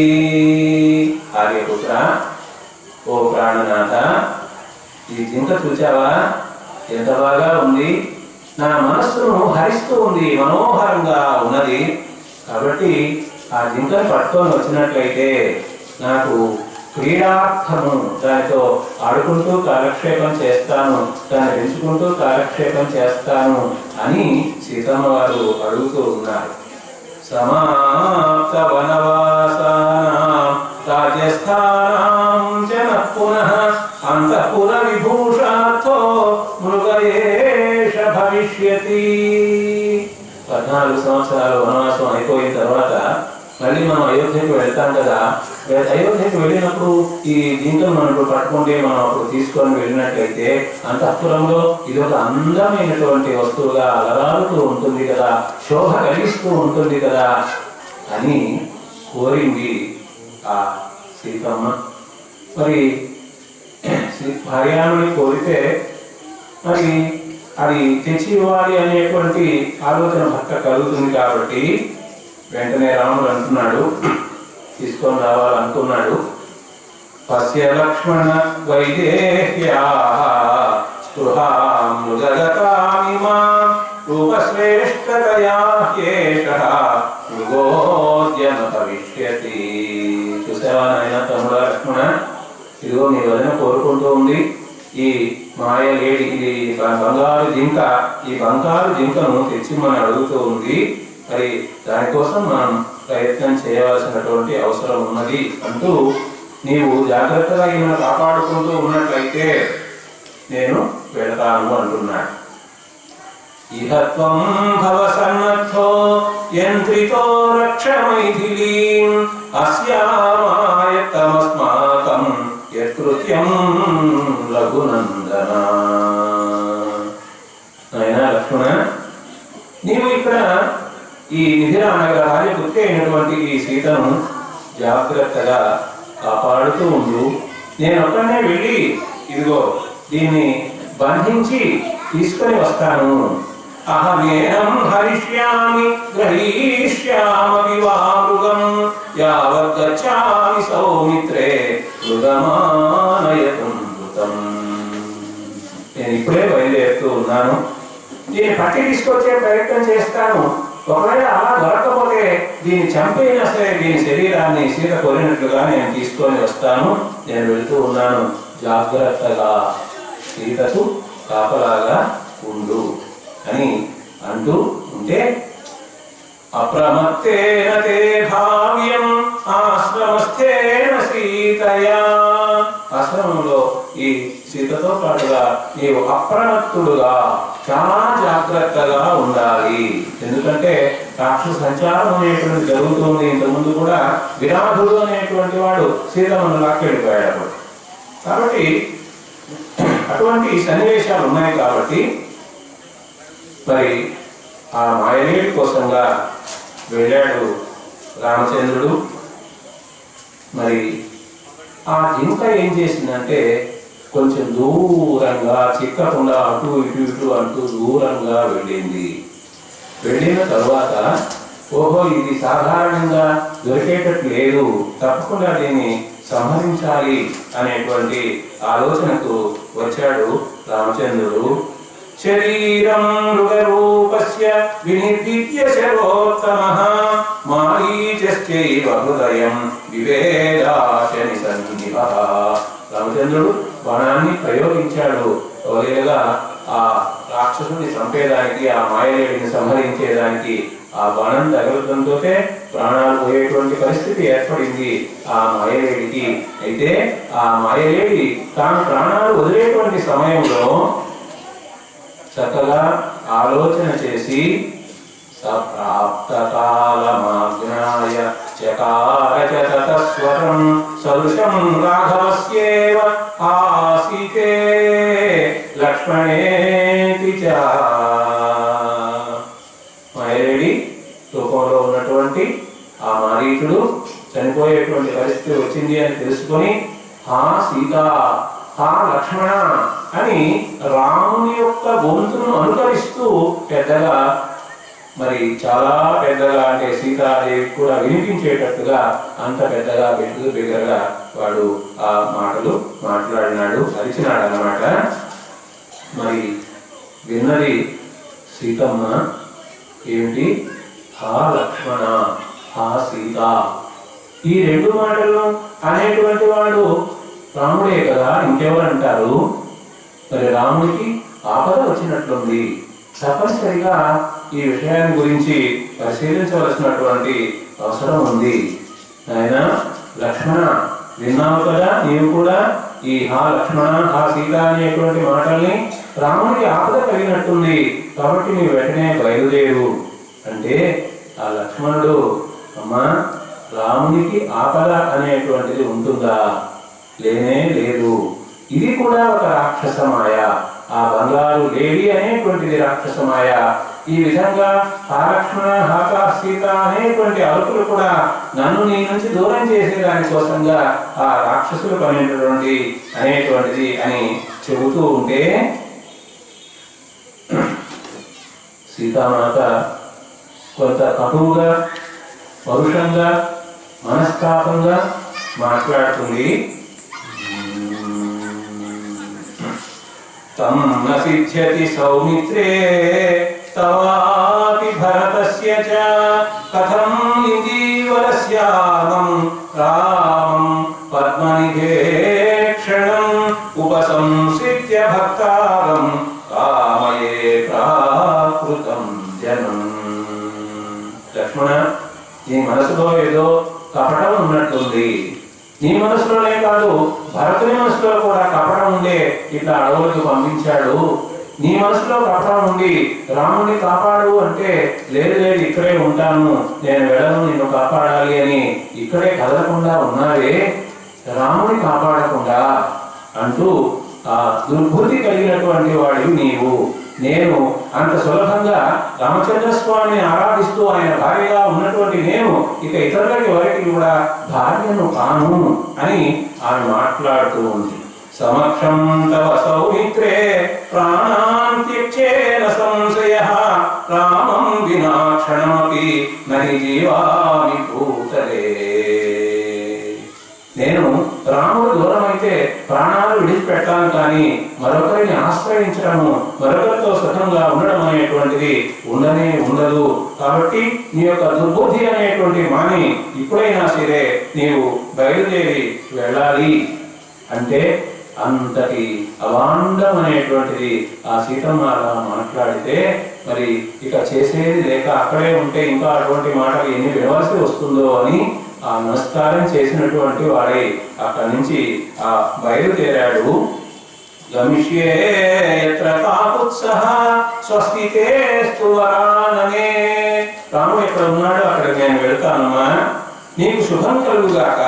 రక్షంతు త్వాం విశాలాక్షి సమగ్ర వనదేవతా. ఇక్కడ ఉండేటువంటి వనదేవతలందరూ కూడా నిన్ను కాపాడుగాక అనేటువంటి మాట చెప్పి అలా బయలుదేరినాడు ఆ లక్ష్మణుడు. ఎప్పుడైతే అలా లక్ష్మణుడు బయలుదేరినాడో అవకాశం కోసం కాచుకొని ఉన్నాడు ఒక ప్రణాళిక ప్రకారంగా రావణుడు. ఆ రావణుడు ముని వేషాన్ని ధరించినటువంటి వాడై అక్కడికి చేరుకున్నాడు. చేరుకొని రాసాద్య దశగ్రీవః క్షిప్రమంతరమాస్థితః పరివ్రాజక రూపేణ. పరివ్రాజకుడు అంటే ఒక సన్యాసి, ఒక సాధు. ఆ సాధు యొక్క రూపంలో బయలుదేరి అక్కడికి చేరుకొని సీత దగ్గరికి వచ్చాడు.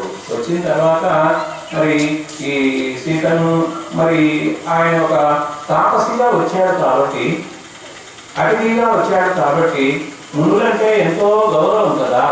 ఇంతవరకు ఎంతో మంది మునుల యొక్క ఆశ్రమాలన్నీ కూడా సీతమ్మ వెళ్ళి దర్శించి వాళ్ళందరి యొక్క ఆశీస్సులు తీసుకుంది కాబట్టి ఇప్పుడు కూడా వచ్చినటువంటి వాడు ఒక ముని అనేటువంటి భావనతోనే మాయలేడిని గ్రహించలేకపోయింది. అట్లాగే మునివేషంలో ఉన్న రావణుని గమనించలేకపోయింది. అందువలన అతిథి సత్కారాలను చేసింది, ఒక ఆసనంలో కూర్చోబెట్టింది. అన్ని చేసిన తర్వాత రావణాసుడు అడిగాడు, నీవెవరు అని. ఎవరు అంటే తన గురించి అంతా కూడా తాను చెప్పింది. తాను చెప్పిన తర్వాత వచ్చినటువంటి మునివేషంలో ఉన్న అతని కూడా నీవెవరు, అసలు ఎందుకు ఇక్కడ ఒంటరిగా ఈ అడవిలో తిరుగుతూ ఉన్నావు అని రావణుడు కూడా అడిగింది. జిజాతివేషేణ చితం దృష్ట్వా రావణమాగతం సర్వైరతిథి సత్కారైః పూజయామాస మైథిలీ. అన్ని విధములైనటువంటి అతిథి సత్కారాలతో చక్కగా పూజ చేసింది, కడుగుతుంది. ఏకశ్చ దండకారణ్యే కిమర్థం చరసి ద్విజా. ఒంటరిగా ఈ దండకారణ్యంలో నీవు తిరుగుతూ ఉన్నావే, ఎందుకు తిరుగుతూ ఉన్నావయ్యా నీవు అని అడుగుతూ ఉంటే మరి మరి క్రమంగా రాక్షసుడు అంటే రావణాసుడు తాను ఆమెను అపహరించేదానికి వచ్చినాడు కాబట్టి ఇక తన యొక్క విషయాన్ని అంతా చెబుతూ, నేను రావణుడు అనేటువంటి రాక్షసుని, నన్ను నీవు వివాహం చేసుకో అని మాట్లాడడం మొదలు పెట్టాడు. ఏన విత్రాసితా లోకాః సదేవాసురపన్నగాః. నేను అందరినీ కూడా జయించినటువంటి వాడిని, దేవతలను కూడా జయించినటువంటి వాడిని. లంకా నామ సముద్రస్య మధ్యే మమ మహాపురీ. సముద్రం మధ్యలో లంక అనేటువంటిది నా యొక్క నగరము. తత్ర సీతే మయా సార్థం వనేషు విహరిష్యసి. నీవు అంగీకరించినట్లయితే నీవు నేను కలిసి ఆ లంకలో హాయిగా ఉందాను అనేటువంటి మాటలు చెబుతూ ఉంటే అప్పుడు అతడు తన యొక్క స్వరూపాన్ని కూడా పొందితే విషయాన్ని గ్రహించి అయ్యో ఎంత పొరపాటు పడ్డాను అనుకుంటూ ఆ రావణుని గురించి అనేక విధాలుగా మరి దూషించేదానికి సిద్ధమైంది. నీకు మరణం అనేటువంటిది తప్పదు. నేను రామచంద్ర స్వామి యొక్క ధర్మమూర్తి అయినటువంటి రామచంద్ర స్వామి యొక్క ఇల్లాలిని. నీకు సమూలంగా నశించేటువంటి పరిస్థితి అనేటువంటిది ఏర్పడింది కాబట్టి నీవు ఈ విధంగా మాట్లాడుతూ ఉన్నావు అనేటువంటి మాటలంతా చెబుతూ, ఏవం బ్రువంత్యా సీతాయాం సంరబ్ధః పరుషాక్షరం లలాటే భృకుటీం కృత్వా రావణః ప్రత్యువాచః. ఆమె అలా మాట్లాడుతూ ఉంటే రావణాసుడు బసలు పెట్టించినటువంటి వాడై, కోపాన్ని పొందినటువంటి వాడై ప్రత్యేకంగా మళ్ళీ చెబుతూ ఉన్నాడు. నన్ను చూసి దేవతలందరూ భయపడతారు, వాయుదేవుడు గాని అగ్నిదేవుడు గాని వీళ్ళందరూ కూడా భయపడతారు. కాబట్టి ఇంత గొప్పవాడైనటువంటి నన్ను నీవు అంగీకరించు అని చెప్పి మరి ఆమె అంగీకరించని కారణంగా గడ్డిపోతతో సమానంగా భావించినటువంటి ఆ రావణాసురుడు ఆ సమయంలో ఆమెను తీసుకొని వెళ్ళేదానికి సిద్ధమవుతూ ఉన్నాడు. వానేన సీతాం పద్మాక్షీం మూర్ధజేషు కరేణ సహ ఊర్ధ్వోస్తు దక్షిణేనైవ పరిజగ్రాహ పాణినా. ఎడమ చేతితో సీతమ్మ వారి యొక్క శిరస్సు వెంట్రుకలను శిరోధిములను అలా జుట్టు పట్టుకున్నాడు. ఆ తర్వాత ఆమె యొక్క గురో భాగాన్ని అలా పట్టుకొని అలా ఎత్తుకొని రథంలోకి తీసుకొని వెళ్ళి రథంలో ఉంచేసినటువంటి వాడై ఆ రథాన్ని కదిలించి ఆకాశ మార్గంలో అలా ప్రయాణం చేస్తూ ఉంటే విలపిస్తూ ఉన్నది, గోరుగోరను ఏడుస్తూ ఉన్నది. రక్షించండి రక్షించండి అనేటువంటి మాటలు చెబుతూ ఉంటే, ఇంతకుముందు జటాయు అనేటువంటి ఒక పెద్ద పక్షి నేను సీతను కాపాడుతాను అని చెప్పింది కదా, ఆ పక్షి విన్నది సీతామాత యొక్క ఆ ఆర్తనాదాలు. వెంటనే రావణాసురునికి అడ్డుగా వచ్చింది ఆకాశంలో. నీవెట్లా తీసుకొని వెళ్తావు నేనుండగా అంటూ రావణాసురుడితో యుద్ధం చేసేదానికి సిద్ధమైంది. మరి రావణాసురుడు పరాక్రమాలు కలిగినటువంటి వాడు కాబట్టి వెంటనే తన యొక్క ఖడ్గంతో ఆ జటాయు యొక్క రెక్కలని తురించి వేశాడు, ఖండించి వేశాడు. ఆ విధంగా ఆ జటాయు అలా నేల కూలింది. మరి తాను రథం మీద తీసుకొని వెళుతూ ఉన్నాడు సీతమ్మ వారిని. అలాంటి ఆ సమయంలో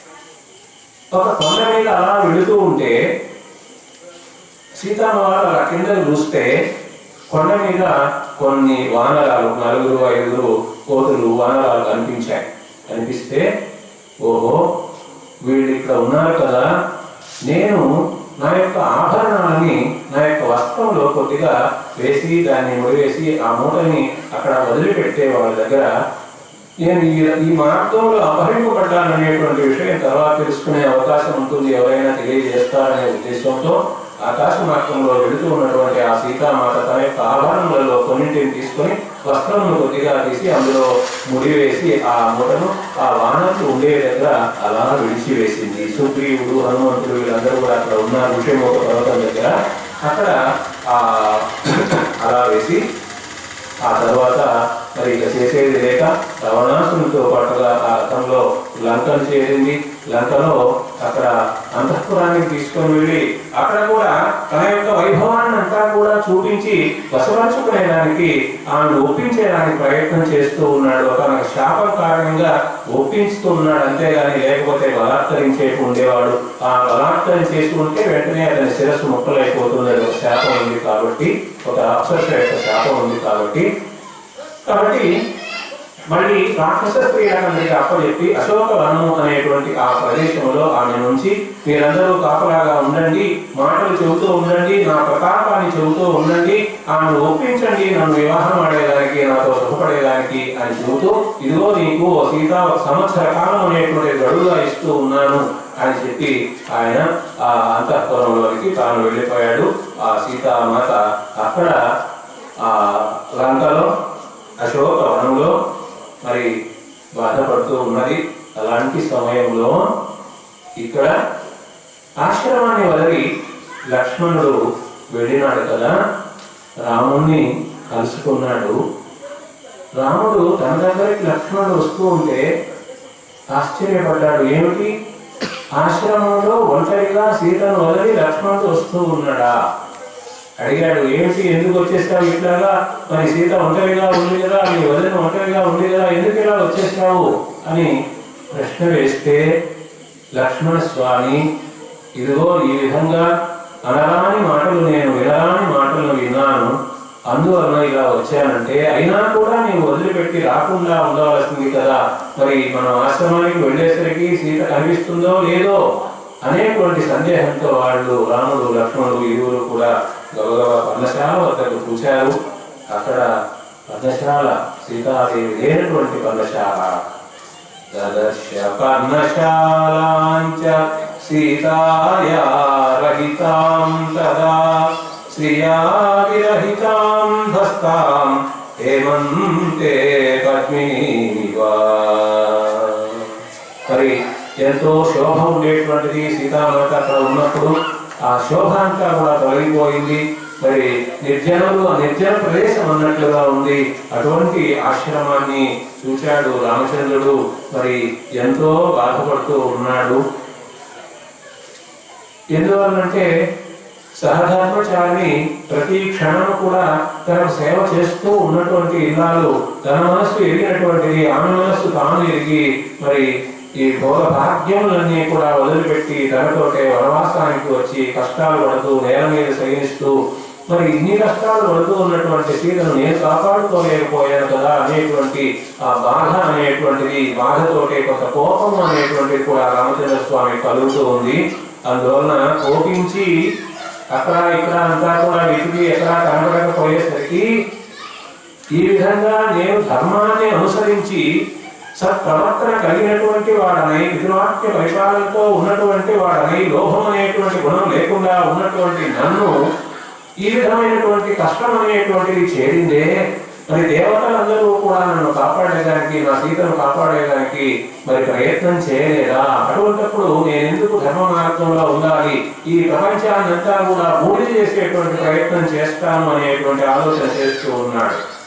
నేను అన్ని విధాలా కూడా మృదువుగా ప్రవర్తిస్తూ ఉంటే, ఈ మృదువుగా ప్రవర్తిస్తున్నాడు, వీడు ఏమీ చేయలేడు, అందువల్ల మనం అందరూ ఊరుకుంటామని లోకాలన్నీ దేవతలందరూ ఉన్నారా ఏమిటి? ఇప్పుడు నా ప్రతాపం ఏమిటో చూపిస్తాను, లోకాలన్నింటినీ కూడా దహించి వేస్తాను అని కోపగించుకుంటూ ఉంటే, అటువంటి సందర్భంలో లక్ష్మణుడు శాంతపరుస్తాడు ఆ శ్రీరామచంద్రుణ్ణి. కొన్ని సందర్భాల్లో లక్ష్మణుడికి కోపం వస్తే రామచంద్ర స్వామి శాంతపరుస్తాడు. లక్ష్మణుడు అన్నాడు, నీవు కోపంతో లోకాలని దహించి వేస్తాను బాణాలతో అంటున్నావే, లోకంలో ఉండేటువంటి వాళ్ళు అమాయకులు కదా, అమాయకులను నీవు శిక్షిస్తావా? ఎవడైతే సీతను అపహరించాడో ఆ రాక్షసుడు ఎవరైతే ఉన్నాడో వాడు ఎక్కడ ఉన్నాడో, వాడు ఎటుపోయాడో, వాడెవడో కనుక్కొని వాడిని సంహరించేదానికి ప్రయత్నం చేయాలి, అది నీ చేయాల్సినటువంటి పని అని ఆయన్ని శాంతింప చేసినటువంటి వాడై ఆయన మాటలు, లక్ష్మణుని యొక్క మాటలు విన్న తర్వాత శాంతించాడు. సరే, మరి సీతమ్మను వెతికేందుకోసంగా ఇక బయలుదేరుతూ ఉన్నారు రాముడు లక్ష్మణుడు విచారగ్రస్తులై. వెళ్ళేటువంటి మార్గంలో జటాయు కనిపించింది నేల మీద. ఈ జటాయు తన తండ్రికి మిత్రుడు అనేటువంటి విషయం ఇంతకు ముందే గ్రహించాడు రాముడు. ఆ నేల మీద పడిపోయి రెక్కలు తెగిపోయి రక్తం స్రవిస్తూ ఉన్నటువంటి ఆ జటాయువును చూసి, ఏమిటి పరిస్థితి అంటే, రావణుడు అనేటువంటి రాక్షసుడు నీ భార్య అయినటువంటి సీతను అపహరించి తీసుకొని వెళ్ళినాడు. కాబట్టి ఆ రావణుని నీవు ఎక్కడ ఉన్నాడో వెతికి వాణ్ణి సంహరించి వాణ్ణి జయించి సీతను నీ దగ్గరికి మళ్ళీ చేర్చుకునేటువంటి ప్రయత్నం చేయాలి అని చెబుతూ మాటలు చెబుతూ ప్రాణాలు విడిచింది ఆ జటాయు అనేటువంటి పక్షి. రామచంద్ర స్వామి ఎంత గొప్పవాడు అంటే, లోకంలో సర్వభూత హిత అనే కూడా చెప్తారు 64 గుణాల్లో. కాబట్టి ఆ జటాయు అనేటువంటి పక్షికి తన తండ్రికి ఏ విధంగా అగ్ని సంస్కారం అనేటువంటిది చేస్తాడు అని అనుకుంటాడో, ఆ విధమైనటువంటి అగ్ని సంస్కారము ఆ జటాయును చక్కగా అక్కడ ఉన్నటువంటి 7 పుల్లలన్నీ కూడా చేర్చినటువంటి వాడి ఆ పుల్లలు వాటి మీద కట్టెల మీద ఆ జటాయు అనేటువంటి ఆ పక్షిని ఉంచి చక్కగా అగ్ని సంస్కారం అనేటువంటిది చేశాడు. చూడండి ఎంత గొప్పవాడో. ఆ విధంగా సద్గతిని ప్రసాదించాడు ఆ జటాయువునకు. ఆ తర్వాత ఇంకా వెతుకుతూ అలా వెళుతూ ఉన్నటువంటి సమయంలో కబంధుడు అనేటువంటి ఒక రాక్షసుడు, ఆ కబంధుడి యొక్క ఆకారమే విపరీతమైనటువంటి ఒక అనూహ్యమైనటువంటి ఆకారము. వాడికి తల అనేటువంటిది లేదు, మెడ అనేటువంటిది లేదు, వాని తల అనేటువంటిది మొదల భాగంలోనే ఉంది అని అనుకోవచ్చు. ఆ వక్షస్థలంలోనే వాడికి ఒక కన్ను ఉంది. మరి చేతులు మాత్రం సుదీర్ఘమైనటువంటి చేతులు, ఎంత దూరంలో ఉండేటువంటి వాళ్ళైనా పట్టుకోగలిగినటువంటి చేతులు అన్నమాట. ఆ కబంధుడు అనేటువంటి వాడు కృత్వైవముదకం తస్మై ప్రస్థితౌ రామ లక్ష్మణౌ అవేక్షవంతౌ వనే సీతాం పశ్చిమాం జగ్మతుః జటాయువు అనే పక్షికి తర్పణము అనేటువంటిది కూడా, అంటే తండ్రికి ఏ విధంగా అన్నారో ఆ విధంగా జలతర్పణం అనే అగ్ని సంస్కారం మాత్రమే కాకుండా జలతర్పణం అనేటువంటిది కూడా చేసినటువంటి వారే అలా ముందుకు వెళుతూ ఉంటే ఈ కబంధుడు కనిపించాడు. సోంతరిక్షగతో రామం కబంధో వాక్యమబ్రవీ శృణు రాఘవ తత్వేన యథా సీతామవాప్స్యసి.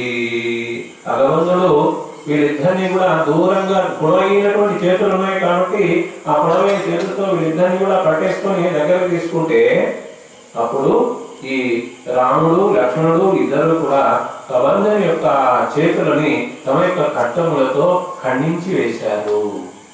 అప్పుడు ఆ కబంధునికి జ్ఞానోదయమైంది. ఈ కబంధుడు కూడా ఒకానొక శాపం కారణంగా ఆ విధంగా ఉన్నాడు. ఈయన తుంబురుడు అనేటువంటి మహానుభావుడు, గాయకుల్లో 4 తుంబురుడు అంటారు కదా, ఆ తుంబురుడు కుబేరుని యొక్క శాపం కారణంగా ఈ విధమైనటువంటి స్వరూపం వచ్చింది. నీకు రామచంద్ర స్వామి దర్శనం ఇచ్చినప్పుడు నీ చేతులను ఖండించినప్పుడు నీకు శాప విమోచనం అని కూడా చెప్పడం జరిగింది. కాబట్టి జ్ఞానం పొందినటువంటి వాడై ఆ కబంధుడు వీళ్ళకి హితము చెప్పేటువంటి ప్రయత్నం చేస్తూ ఉన్నాడు.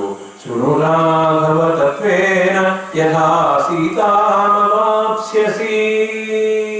నీవు తప్పనిసరిగా సీతను మరి రాముడు అపహరించాడు అంటున్నాడు కదా, ఆ సీతను మళ్ళీ నీవు తిరిగి పొందగలవు. శ్రూయతాం రామ వక్ష్యామి సుగ్రీవో నామ వానరః భ్రాతా నిరస్తః కృతేన వాలినా శక్రసూనునా ఋష్యమూకే గిరివరే పంపావర్యంత శోభతే నివసత్యాత్మవాన్ వీరః చతుర్భిః సహ వానరైః. రామచంద్ర, నీకు నేను కలిగేటువంటి హితమును నేను తెలియజేస్తూ ఉన్నాను. ఏమిటంటే నీ అపహరింపబడినటువంటి సీతాదేవి తప్పకుండా నీకు లభిస్తుంది. అంత మాత్రమే కాదు, నీవు సీతను పొందేందు కోసంగా నేను మార్గాన్ని కూడా ఉపాయాన్ని కూడా తెలియజేస్తూ ఉన్నాను. ఏమిటంటే ఇక్కడికి కొంత దూరం వెళ్ళిన తరువాత ఋష్యముఖ పర్వతము అనేటువంటిది మనకు ఒక పెద్ద కొండ అనేటువంటిది కనిపిస్తుంది. అక్కడ వానరులకు రాజైనటువంటి సుగ్రీవుడు ఉన్నాడు. ఆ సుగ్రీవుడు చాలా గొప్పవాడు. సుగ్రీవుడు వాలి వీరిద్దరు కూడా సోదరులు. ఆ వాలి చేత రాజ్యాన్ని పోగొట్టుకొని భార్యను కూడా పోగొట్టుకొని ఆ సుగ్రీవుడు ఋషభోక పర్వతం మీద ఉన్నాడు. కాబట్టి ఆ సుగ్రీవుడు తోటే ఒక 4 వానరులు కూడా ఉన్నారు. నీవు వాళ్ళని చేరుకున్నట్లయితే, ఆ సుగ్రీవుడితో మైత్రి చేసినట్లయితే సులభంగా సీతాదేవి ఎక్కడ ఉందో, నీ భార్య ఎక్కడ ఉందో తెలుసుకునేదానికి అవకాశం అనేటువంటిది, సీతాన్వేషణ అనేటువంటిది చక్కగా జరుగుతుంది.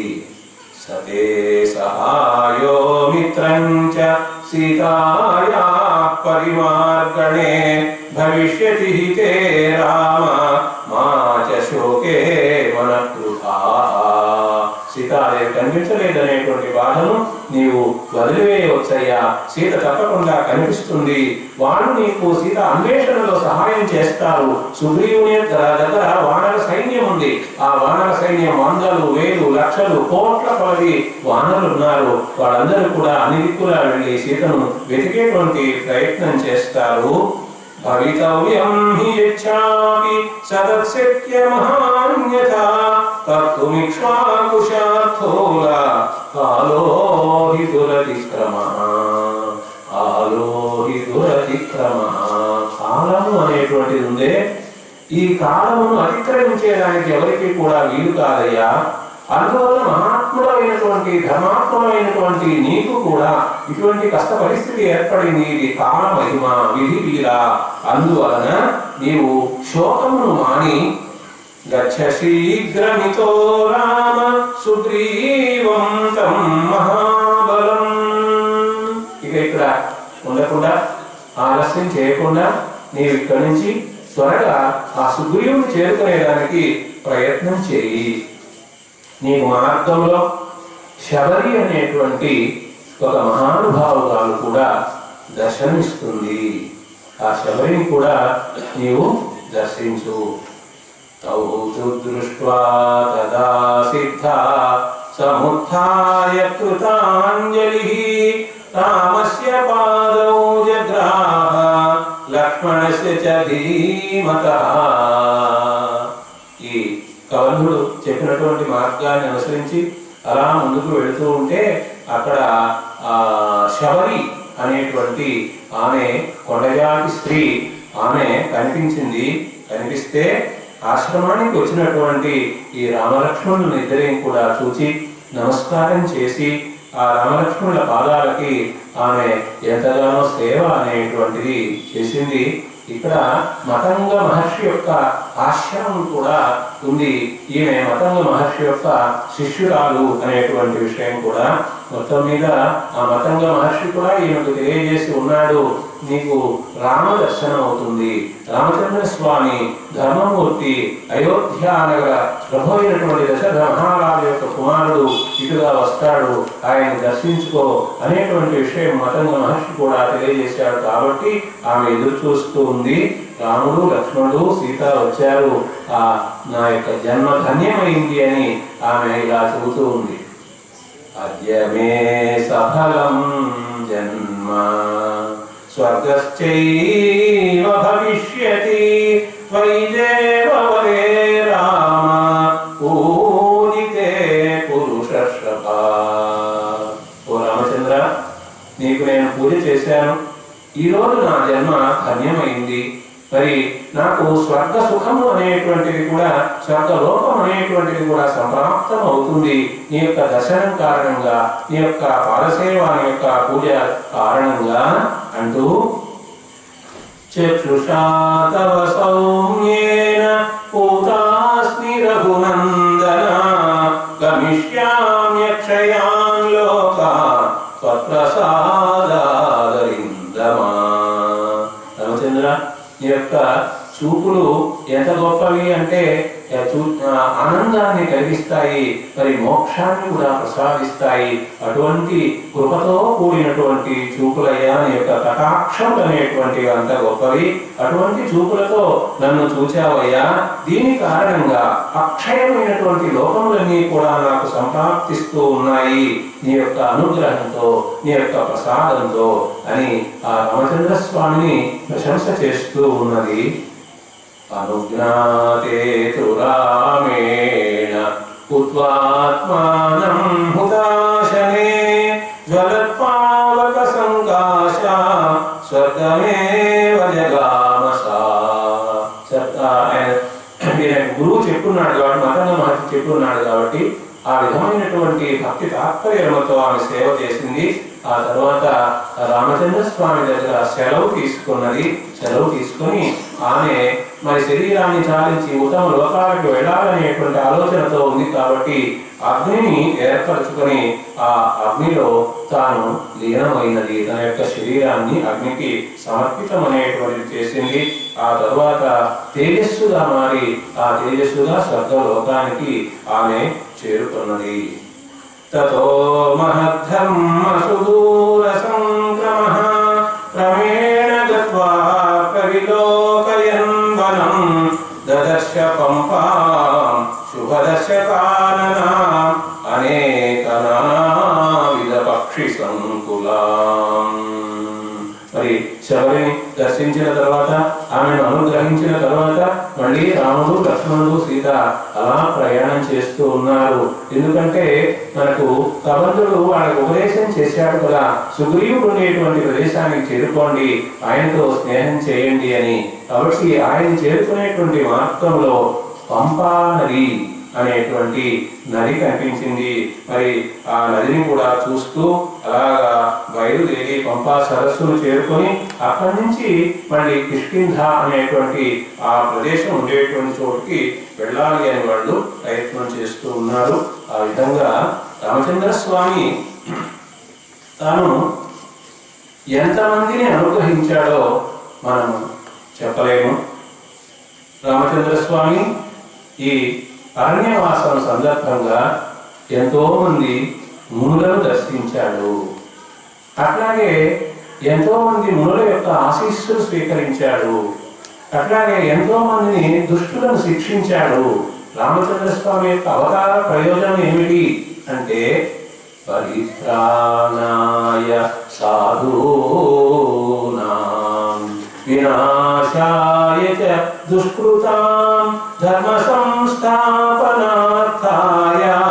సంభవామి యుగే యుగే. అన్ని యుగాలలో కూడా ధర్మం అనేటువంటిది అడుగునప్పుడు ఆ ధర్మాన్ని సముద్ధరించేందుకోసంగా, అట్లాగే సాధువులైనటువంటి వాళ్ళని రక్షించేందుకోసంగా, దుష్టులైనటువంటి వాళ్ళని శిక్షించేందుకోసంగా భగవంతుడు అవతరించాడు. కాబట్టి ఆయన యొక్క ఆ ధర్మం ఏదైతే ఉందో, దుష్ట శిక్షణ శిష్ట రక్షణ అనేటువంటి ధర్మాన్ని మనం ఈ అరణ్యకాండలో మనం గమనించాము అని అనుకోవచ్చు. అటువంటి ఆ రామచంద్ర స్వామిని కంచర్ల గోపన్న రామదాసు అని మనం పిలుస్తూ ఉంటాము. ఆ రామదాసు ఒక 103 పద్యాల్లో ఒక శతకంలో దాశరథి శతకం అంటూ చక్కగా రామచంద్ర స్వామి స్తోత్రం చేశారు.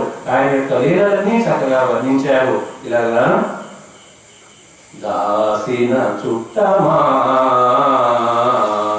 శబరి దాని దయామతి నేరినావు నీ దాసుని దాసుడా గుహుడు తావక దాస్యమసంగినావు నే చేసిన పాపమో వినుతి చేసిన కావవు కావుమయ్యా నీ దాసులలోన నేనొకడా దాశరథి కరుణాపయోనిధి. శబరి అనేటువంటి ఆమె ఇప్పుడే మనం అనుకున్నాము కొండజాతి వనిత. మరి నేను రాజకుమారుని కదా, నేనేంటి కొండజాతి వాళ్ళతో కలిసేటువంటిది, వాళ్ళకి ఆశ్రయం ఇచ్చేది అని అనుకోకుండా, వాళ్ళతో మాట్లాడేది ఏమిటి అనుకోకుండా, అట్లాగే గుహుడు కూడా కొండజాతి వాడు. అతనికి కూడా అంటే సర్వభూత సముడు రామచంద్ర స్వామి. కాబట్టి ఆ శబరిని కాపాడినావు, అలాగే గుహుని నీవు చక్కగా దీవించినావు అంటూ ఇంకా కూడా అనేక సందర్భాల్లో మనం రామాయణం చదువుతూ ఉంటే రామచంద్ర స్వామి ఎంతో మందికి మోక్షాన్ని అనుగ్రహించాడు. మారీచుని సంహరించిన తర్వాత మారీచుడు మోక్షములకు వెళ్ళినట్లే, అలాగే ఈ శరభంగ మహర్షికి దర్శనం ఇచ్చిన తర్వాత శరభంగ మహర్షి బ్రహ్మలోకానికి వెళ్ళాడు. సుతీక్ష మహర్షి దర్శనం అయిన తర్వాత సుతీక్ష మహర్షి బ్రహ్మలోకానికి వెళ్ళాడు. అట్లాగే కబంధుడు, అట్లాగే విరాధుడు, వీళ్ళందరూ కూడా. కాబట్టి అలా మోక్షాన్ని ఇచ్చినటువంటి ఆయన్ని మళ్ళీ రామదాసు ఇలా అంటూ ఉన్నాడు, భూపలలామ రామ రఘుపుంగవ రామ త్రిలోకరాజ్య సంస్థాపన రామ మోక్ష ఫలదాయక రామ మదీయ పాపముల్ పాపగదయ్య రామ నిన్ను ప్రస్తుతి చేసెదనయ్య రామ సీతాపతి రామ భద్రగిరిదాశరథి కరుణాపయోనిధి భూపలలామ. భూప అంటే భూమిని పరిపాలించేటువంటి రాజు అని. రాజుల్లో అందరిలో కూడా నీవు లలామ అంటే రత్నం వంటి వాడివయ్యా, గొప్పవాడివయ్యా, తిలకుడవయ్యా. అంతేకాదు రఘువంశ రాజులందరిలో కూడా గొప్పవాడివయ్యా, రఘుపుంగవుడవయ్యా. నీవు 3 లోకాలను కూడా నిలుపగలిగిన, మరి పరిపాలించగలిగినటువంటి సామర్థ్యం ఉన్నటువంటి వాడివయ్యా, మోక్ష ఫలాన్ని అనుగ్రహించగలిగినటువంటి వాడివయ్యా. మరి ఎవరైనా మరి దోషములు చేసి ఉంటే ఆ దోషములన్నీ కూడా తొలగించగలిగినటువంటి వాడివి. అటువంటి దేవాన్ని నిన్ను నేను ప్రశంస చేస్తూ ఉన్నాను అంటూ ఆయన చక్కగా ప్రశంస చేశాడు. మరి ఈ రామచంద్రుడు ఎలాంటి వాడు అంటే అగణిత సత్య భాష శరణాగత పోష దయాల సజ్జది విగత సమస్త దోష పృథివీసురతోష త్రిలోకూత కృద్దగన ధుని మరంద పదకంజ విశేష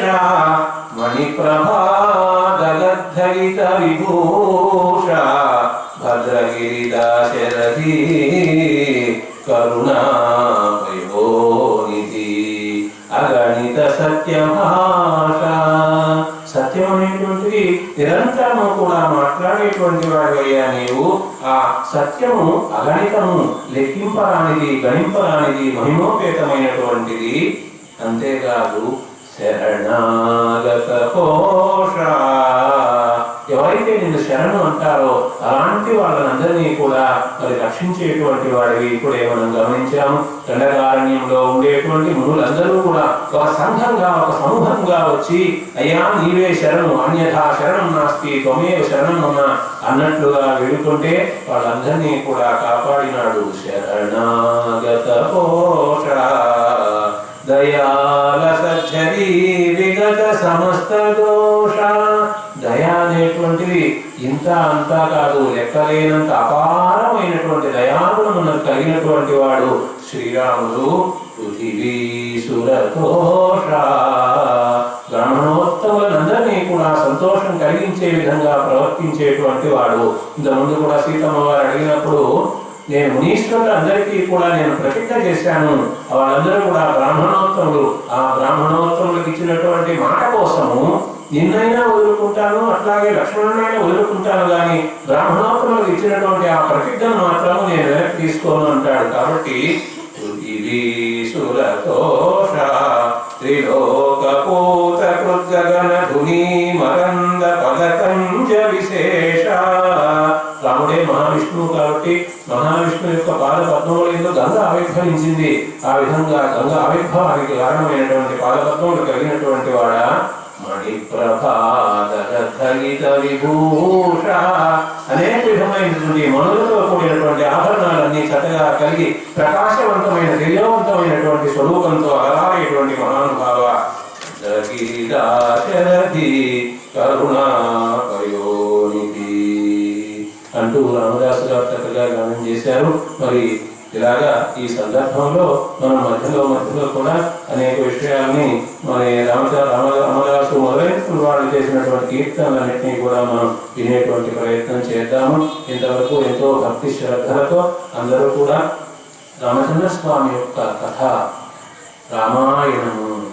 అంతాగే రామాయణము అనే పదములోనే రామ అయనము, రామ అంటే రాముని యొక్క, అయనము అంటే ప్రయాణము, చరిత్ర అనేటువంటిది.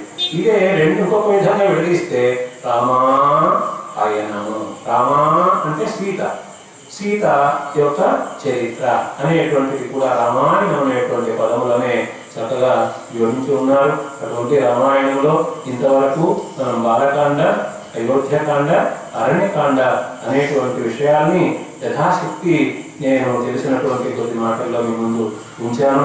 ఈ విధంగా మరి 3 సంవత్సరాల క్రితం కూడా జనవరి ప్రాంతంలో 10 రోజుల పాటు నా చేత ఇక్కడ రామాలయం దగ్గర చెప్పించారు. మరి జట్టి రామచంద్రారెడ్డి గారు ఆ రోజు 3 సంవత్సరాల కిందట చెప్పించారు, మళ్ళీ నన్ను ఇక్కడ పిలిపించి చెప్పిస్తున్నారు. ఆ రోజు నుండి నేను ఉపన్యాస కార్యక్రమాలు కూడా ఎక్కువగా చెప్పేదానికి ఆ రోజు 3 ఏళ్ల కింద ఇక్కడ లేగుంటపాడులో కార్యక్రమం చేసిన తర్వాత నేను ఎక్కువగా ఉపన్యాసాలన్నీ కూడా చెప్పడం అనేటువంటిది కూడా ప్రారంభమైంది.